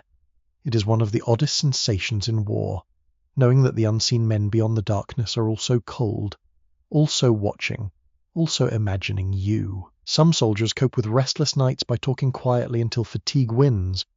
The subjects wander: home, food, women, politics, weather signs, odd stories from childhood, famous battles, foolish officers, and the habits of mules all take their turns. A dim hut with a low fire can become surprisingly philosophical after midnight. Men who are blunt and practical by daylight sometimes grow reflective when the room is dark and the wind is pressing gently at the walls. The truth comes out easier when nobody has to make eye contact. Loneliness can be sharpest then, even in company. You're surrounded by men, yet each person lies inside his own thoughts. The firelight reaches only so far. Beyond it the corners are dark. Letters from home have been folded away. The songs have ended. The jokes have run out for the moment. What remains is the knowledge that winter is long. The war is unfinished, and tomorrow will likely ask the same hard things again. This awareness does not always arrive dramatically. Sometimes it is simply a heaviness in the chest, a reluctance to close the eyes, a sense that the night itself is waiting for something. One quirky truth about soldiers in camp is how seriously they took omens from weather, animals, and random accidents. A candle sputtering oddly, a dog howling at the wrong moment, a dream that felt too vivid, a bird's sudden movement near the huts. All could be discussed as possible signs. Rational men do not stop being rational in war, but they do become more willing to notice patterns that promise a little warning. When so much is beyond your control, the mind starts collecting clues from anywhere it can. There is also the uneasy subject of desertion, which rumours often enlarge after dark. Stories spread about men slipping away under cover of the night, following the roads home, hiding in barns, crossing lines, or vanishing into the woods. Whether the tales are accurate, exaggerated, or invented, they create a certain tension. Loyalty becomes something watched as well as felt. A man lying awake might wonder not only what the enemy plans, but what his own comrades truly intend if the winter grows harder. Such thoughts are rarely spoken plainly, yet they move under the surface of camp life like water beneath ice. The officers have their own night worries, though enlisted men often imagine them sleeping in superior peace. Officers may indeed have better quarters, but responsibility has a talent for ruining blankets. Reports must be considered. Orders may arrive late. Supply concerns, discipline problems, sickness, and intelligence from the enemy all keep command minds active. The whole camp, from general to private, participates in the same broad unease, though with different mattresses and different words. Night prayer, whether formal or private, sometimes softens this unease. A man kneels by his bunk for half a minute. Another lies still and recites familiar words inwardly. Someone reads a few verses by weak light, lips moving without sound. The act may not solve anything visible. The roads remain bad, the rations plain, the future uncertain. Yet prayer gives shape to fear. It turns a formless dread into something spoken, offered, and briefly shared with a power larger than the weather and the war. Even men who doubt can find comfort in the rhythm of the words. The senses stay alert despite fatigue. You feel the rough blanket edge beneath your fingers. You hear a coal shift in the fire and brighten the room for one moment before settling again. You smell smoke in your hair and wool in every fold of your coat. You see frost tracing the inside of a poorly sealed wall. You taste the stale remains of coffee or tobacco at the back of your mouth. Winter nights are made of such details, and each one keeps you tethered to the physical world while your thoughts threaten to wander too far. By morning, many of the rumours will have thinned, the prayers faded into routine, and the night fears tucked away behind work. But in the dark itself they are powerful. A winter army is not only a body of men with weapons and orders, it is also a field of private minds, restless under coarse blankets, listening for news, for danger, for comfort, for God, for the first sign that the long pause of winter is only a pause and not peace. You lie there in 1863, eyes open to the dark, and learn how much of soldiering happens in silence. When the camp appears still, but hearts and thoughts are marching hard, cold does not fall equally on everyone in camp. It reaches all faces, stiffens all fingers, and settles over the whole army with democratic confidence. But the ways men meet it are very different. Winter in 1863 is shaped not only by weather and war, but by rank, race, pay, labour, and the strange mathematics of who gets comfort first. You see it plainly once you know where to look. One fire burns hotter than another. One roof leaks less. One man eats sooner. Another waits. An officer's quarters are often the clearest sign, not always luxurious, certainly not by peacetime standards, but usually better. A captain or colonel may have a separate tent, a more solid hut, additional blankets, a servant if fortune and army custom allow, better access to a stove, a chair that is not trying to break his spine, and a little more privacy than the enlisted men crowding together nearby. The contrast is hard to miss. You tramp through mud with smoke in your eyes, then glance toward a better-built shelter where lamplight glows more steadily through the canvas or cracks in the wood. Human equality is a fine principle. Armies have always enjoyed discussing it from a safe distance. Officers do not necessarily have an easy life. They carry responsibilities that can grind a person down. They answer for discipline, supplies, reports, watches, inspections, orders, and the behaviour of men who often seem professionally committed to inconvenience. A poor officer may be hated, a vain one mocked, a cruel one feared, and a competent one still blamed for the weather, yet rank brings material advantages, and winter makes those advantages impossible to hide. Better food, better shelter, better access to transport, better chance of replacing worn garments. In camp, comfort is a visible language. Enlisted men live the rougher version of army life. They chop the wood, dig the drainage ditches, stand the longer watches, crowd 6 or more to a shelter, and bargain constantly with cold, smoke, hunger, and fatigue. Their quarters are noisier, their bedding thinner, their meals less private, and their ability to escape a bad companion basically non-existent. One man's snoring becomes a matter of public policy. One man's wet boots by the fire affect the whole room. Rank may separate people on paper. In winter, it separates them by inches of blanket and spoonfuls of grease. Non-commissioned officers occupy a curious middle ground. Sergeants and corporals are still close enough to enlisted suffering to share most of it, yet they also carry authority that can isolate them. A sergeant may sleep in cramped quarters, eat rough rations, and stomp through the same mud as everyone else, but he must also wake men before dawn, enforce duties they all resent, and somehow keep order while looking as tired as the rest. This does not make him popular. It does make him useful. Winter camp depends heavily on men in that middle layer.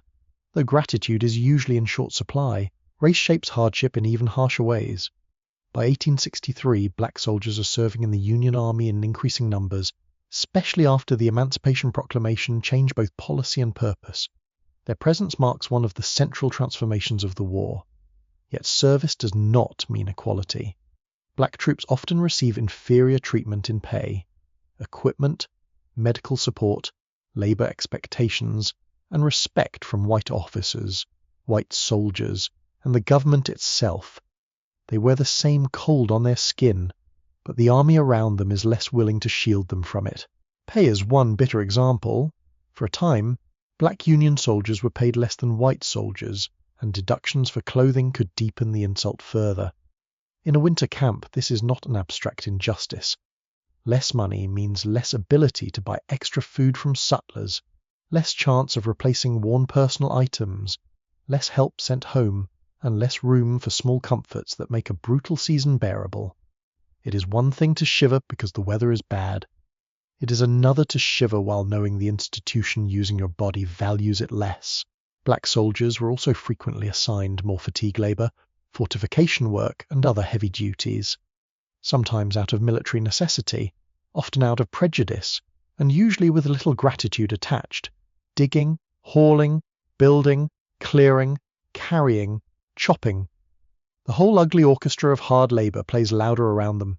In winter, such work means more exposure, more soaked clothing, more blistered hands, and greater exhaustion before night even begins. A white regiment may complain of being treated like labourers for a day. Black troops were often expected to accept it as routine. Uniforms and equipment for black soldiers could be late, mismatched, or poorer in quality, especially in newer units.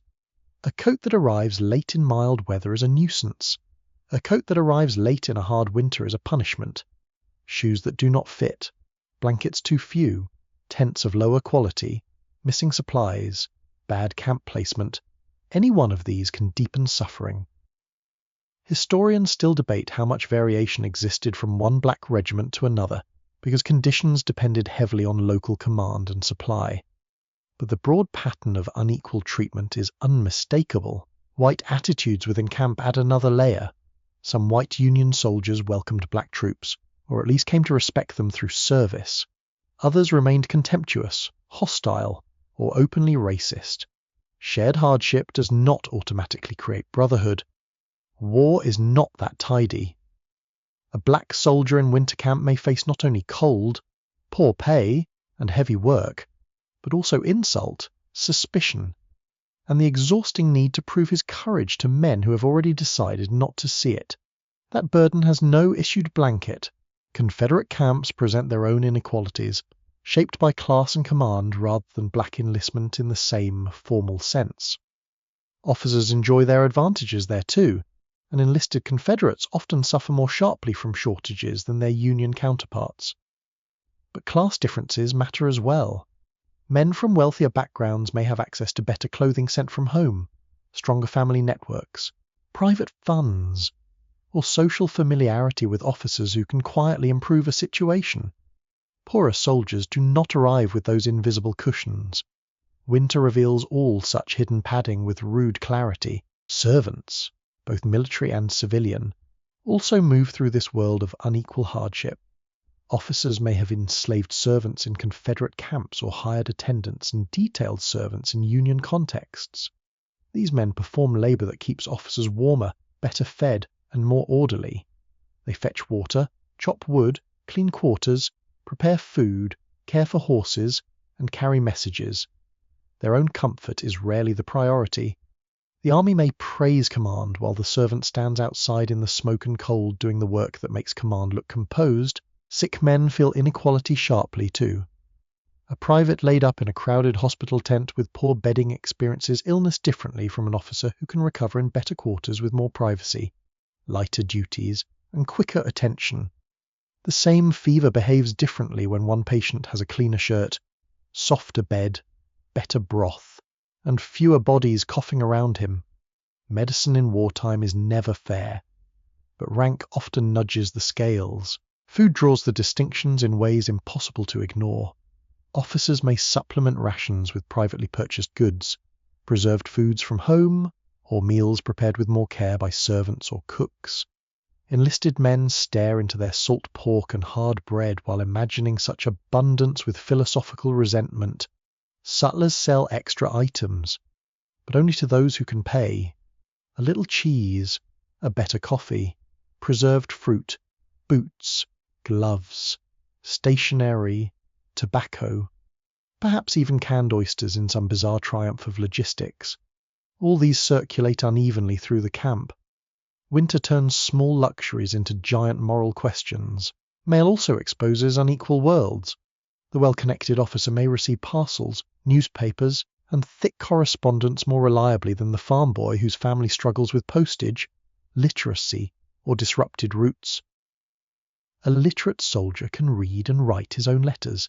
An illiterate one must ask for help, surrendering privacy along with pride. There were many such men in both armies.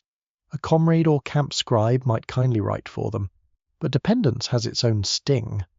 The words home and dignity often travel together. Even sleeping arrangements become a map of hierarchy. An officer may have a cot, a private has straw, boards, or ground. One man removes wet boots inside a room with actual space. Another tries not to kick his bunkmate in the face while everyone fights for a patch near the fire. One hut has a proper chimney. Another smokes like a low volcano every time the wind shifts. You do not need a political philosopher to explain the difference. Your lungs understand it perfectly, yet hardship can also blur boundaries at odd moments. A severe cold snap, a supply breakdown, a night alarm. or a bout of sickness can strip away some of the visible distinctions for an hour or two. Everyone pulls collars tight. Everyone watches the road for rations. Everyone listens to the same wind. A competent officer who shares danger, helps with labour, and shows real concern for his men may win genuine affection. A selfish one who protects his own comfort too openly becomes unforgettable for all the wrong reasons. Winter is a ruthless judge of character because it removes decorative language and leaves practical conduct. One quirky detail from camp life is how closely soldiers observe these inequalities and turn them into humour. A private might describe an officer's quarters as a palace if it contained a chair, a shelf, and a less suicidal chimney.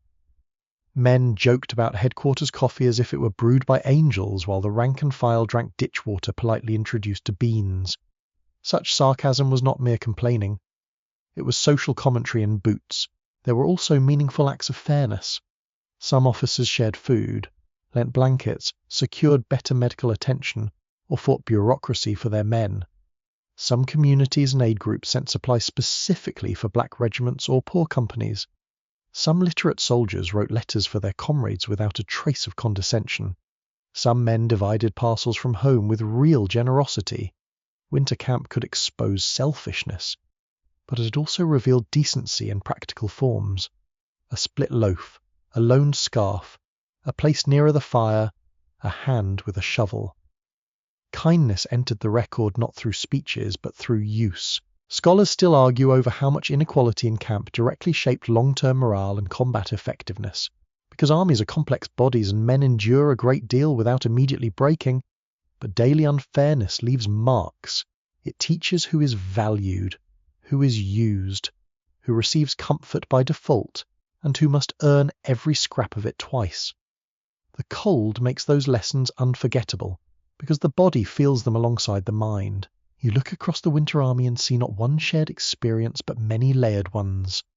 The same frost whitens every roof, yet not every roof keeps out the wind. The same smoke drifts over officer and private, black soldier and white, servant and commander, but not every fire burns with equal warmth. In 1863, winter camp is a world where hardship is common but never evenly distributed. The season becomes a kind of truth-teller. It reveals the structures beneath the uniform, the privileges tucked into rank, the prejudices woven into policy, and the stubborn dignity of men who bear more than their allotted share and keep going anyway. By late winter, waiting becomes its own kind of labour. The camp no longer feels temporary in the ordinary sense. It has settled into the ground with a stubbornness that is almost embarrassing. Paths are worn where thousands of boots have passed. Chimneys lean in familiar directions. Fence rails have disappeared into fires. Tree stumps show where the nearby woods have been steadily eaten for warmth. The smell of smoke has seeped into everything. Coats, blankets, hair, letters, even the rough boards of the huts themselves. You wake each morning knowing the place too well, and that knowledge brings little comfort. The season has altered the men as much as the landscape. Faces are thinner, beards are thicker or more ragged, depending on discipline and mood. Boots have been patched, resoled, and argued with. Coats hang differently on shoulders that have worked through months of cold. Hands are tougher, though the knuckles still split in dry weather and sting when washed. The body has learned routines it never wanted to know. How to rise while half numb. How to nurse a weak fire back to life. How to judge a road by the sound of a boot heel. How to sleep in layers without tangling yourself into midnight fury. There is a certain dull skill in all of it now. You no longer fumble with every hardship. You know how much wood must be brought in before dark. You know which side of the hut keeps warmer when the wind turns.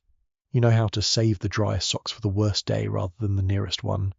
You know when a horse's breath means contentment and when it means trouble. You know the sound of a wagon stuck in thawing mud before you can see it.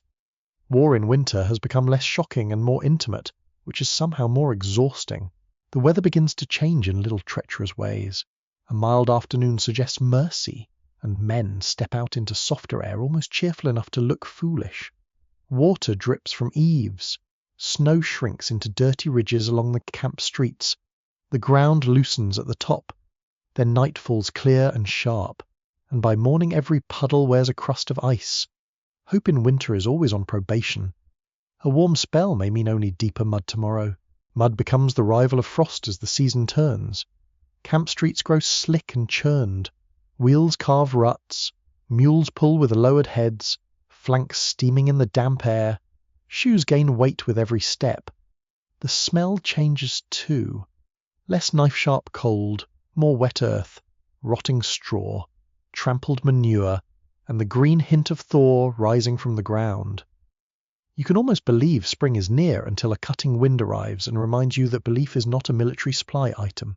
Still, expectation spreads, not joy exactly, something more guarded. Men begin to speak more often about movement, orders, roads, horses, and the enemy. The stillness of camp is no longer trusted. Drills may sharpen, inspections grow stricter, harness is checked again, ammunition is counted with more visible care. Wagons are loaded and unloaded for reasons not always shared with the rank and file. The army seems to gather itself inward, like a body preparing to stand after too long beside the fire. Rumours multiply in these weeks, fed by every officer's expression and every messenger's speed. Some say the spring campaign will begin the moment roads can hold artillery. Some say the army will remain where it is, conserving strength. Some swear the enemy is weaker than ever. Others insist he is doing exactly what you are doing, resting, drilling, repairing, waiting for the same dry ground. The thought is sobering. Somewhere beyond the trees or rivers or distant roads, another camp is watching the sky, drying blankets, and planning its own return to movement. Winter has not erased the war. It has only taught both sides patience. The camp itself shows signs of strain. Roofs sag. Chimneys need patching. Straw bedding has gone flat and sour. Clothing repaired too many times begins to fail in new places out of pure spite. Food remains food, but nobody pretends surprise any longer when the same old flavours appear. Men who once greeted coffee or pork with gratitude now accept them like characters in a long marriage, without enthusiasm, without illusion, yet still with dependence. Civilized life narrows in the cold months, until the important questions become almost childishly simple. Are you warm enough? Have you eaten? Can you march tomorrow if ordered? Conversation changes as the thaw approaches. Winter talkers often circle around shelter, wood, illness, parcels, and surviving the week's weather. Now battle returns to the centre, not always openly. Sometimes it enters through jokes, sometimes through extra care taken with weapons, sometimes through men falling quiet while cleaning muskets or sharpening tools. The mind begins to leave the hut and the fire and move outward toward roads, fields, river crossings, and names not yet spoken in official orders. The coming season feels less like a promise than a summons. You notice the animals responding too. Horses grow restless in changing weather. Mud spatters higher up their legs. They toss their heads when the camp grows louder with activity. The smell around the picket lines becomes heavier in the damp mornings. Hay, manure, leather, warm hide, and steam rising from flanks. Teamsters curse and coax in equal measure. Mules remain deeply unconvinced by all human plans. There is something almost admirable in their refusal to romanticize any of this. For soldiers who have fallen sick during the winter, the approaching change in season carries a different charge. Some recover enough to stand outside in the thinner sunlight and feel it on their faces with quiet gratitude. Others are still weak, too thin in the cheeks, moving with the careful slowness of men whose strength returned by installments. There are also those who will not rise with the spring. Their absence sits inside the camp even when nobody speaks of it. A bunk used by someone else now. A mess group permanently altered. A name that does not answer at roll call. Winter leaves these hollows behind. Mail from home in late winter often carries its own note of waiting. Families ask whether the worst cold has passed. They report the first signs of planting, lambing, melting roads, or swollen creeks. The language of the countryside begins to shift towards spring long before the soldier can trust it in camp. A mother writes of green shoots in the garden. A wife mentions lighter evenings. A father says the plough may soon be brought out. You read such lines beside a road still half frozen, and feel two climates pulling at your heart. There is an odd tenderness in the way men look at sunlight after a long winter. Not bright summer sun. Not yet. just a pale but steady light falling across a hut wall or warming the edge of a camp street. The hands stretched toward it, the coat unbuttoned for a minute, the simple pleasure of standing without your shoulders clenched against the wind. These small mercies would have seemed ridiculous to praise in ordinary life. War edits a man down to essentials and then asks him to be grateful for a dry patch of ground. One quirky truth about late winter camp is how quickly soldiers begin to clean, sort, and throw away once movement seems possible. Broken tools, extra rubbish, useless scraps of wood, worn packing, bent tin, old straw, all suddenly become offensive when an army may need to move fast. A camp that looked permanent for months can begin shedding itself in a matter of days. The transformation has a nervous energy. Men mend straps, roll blankets tighter, rearrange haversacks, and grumble over missing items with the fierce seriousness of people who know that disorder on the march will be paid for in sweat. Black soldiers waiting for the spring face this turning season with the same anticipation and the same unequal burdens.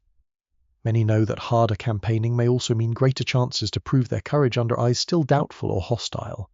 White enlisted men and officers alike measure the coming month through their own expectations, ambitions, and fears. Rank continues to shape comfort. Race continues to shape treatment. The thaw does not wash away any of those realities. It merely carries them into the next stage of the war. Historians continue to debate how decisive the winter of 1863 was in preparing armies for what followed. Some argue that the camps forged discipline, restored strength, and improved organization. Others point to sickness, shortages, desertion, and plain emotional wear as losses no amount of drilling could fully repair. Both views hold something true. The winter has hardened men and diminished them at once. It has taught skills, patience, and endurance. It has also buried energy, flesh, and innocence beneath smoke and mud. An army can emerge from winter better ordered and more deeply wounded in ways no inspection reveals. Toward evening, when the light turns thin and gold along the camp streets, you feel the strange balance of relief and dread.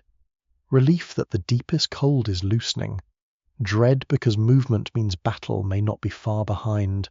The hut that once seemed barely tolerable now has the melancholy dignity of a place that kept you alive. The fire burns low. The boards creak softly under your boots. A tin cup rests where your hand has reached for it 100 times. Outside, voices carry with a different edge, more purposeful, less settled. Even the silence between sounds feels temporary now. You think of what the winter has really been.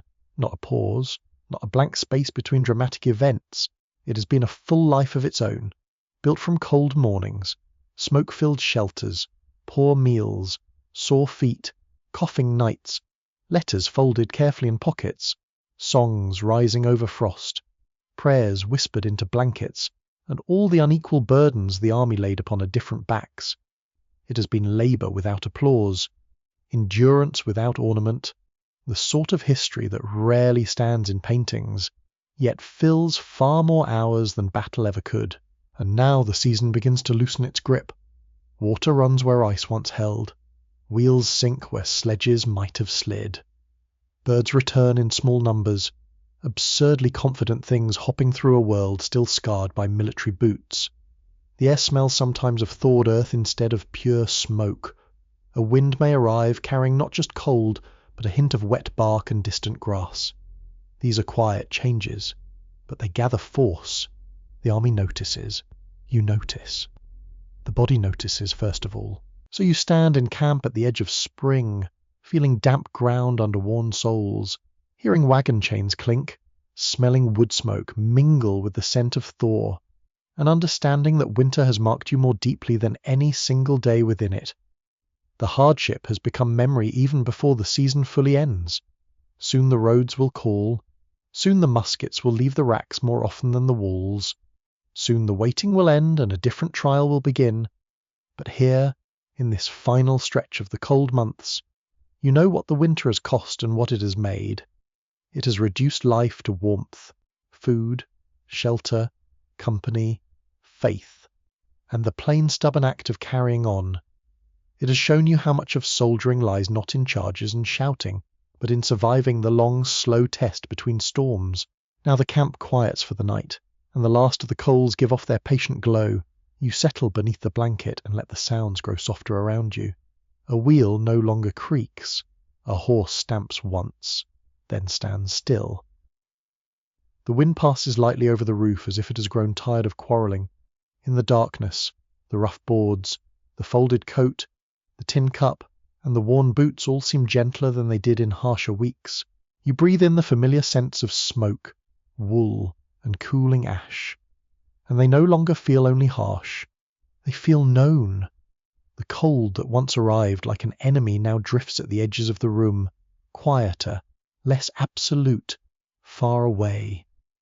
Water moves under the night, patient and unseen, loosening the season one small thread at a time. Your thoughts begin to slow. The long roads, the campfires, the watchful nights, the letters read by dim light, and the weary hands held out to warmth all soften into a single calm impression. Nothing needs to be solved here. Nothing needs to be hurried. The winter has already said what it came to say, so you let the camp fade into shadow. The voices sink, the smoke thins, and the frozen ground, the muddy streets, the brittle mornings, and the thawing earth all blur into one quiet landscape under a dark and sheltering sky. You rest there, held between the last cold and the first promise of gentler air, while the night grows deeper and kinder, and as sleep draws closer, the whole winter world grows still at last, not erased, not forgotten, only softened, like firelight settling across an old wooden wall, warm enough for one more peaceful breath,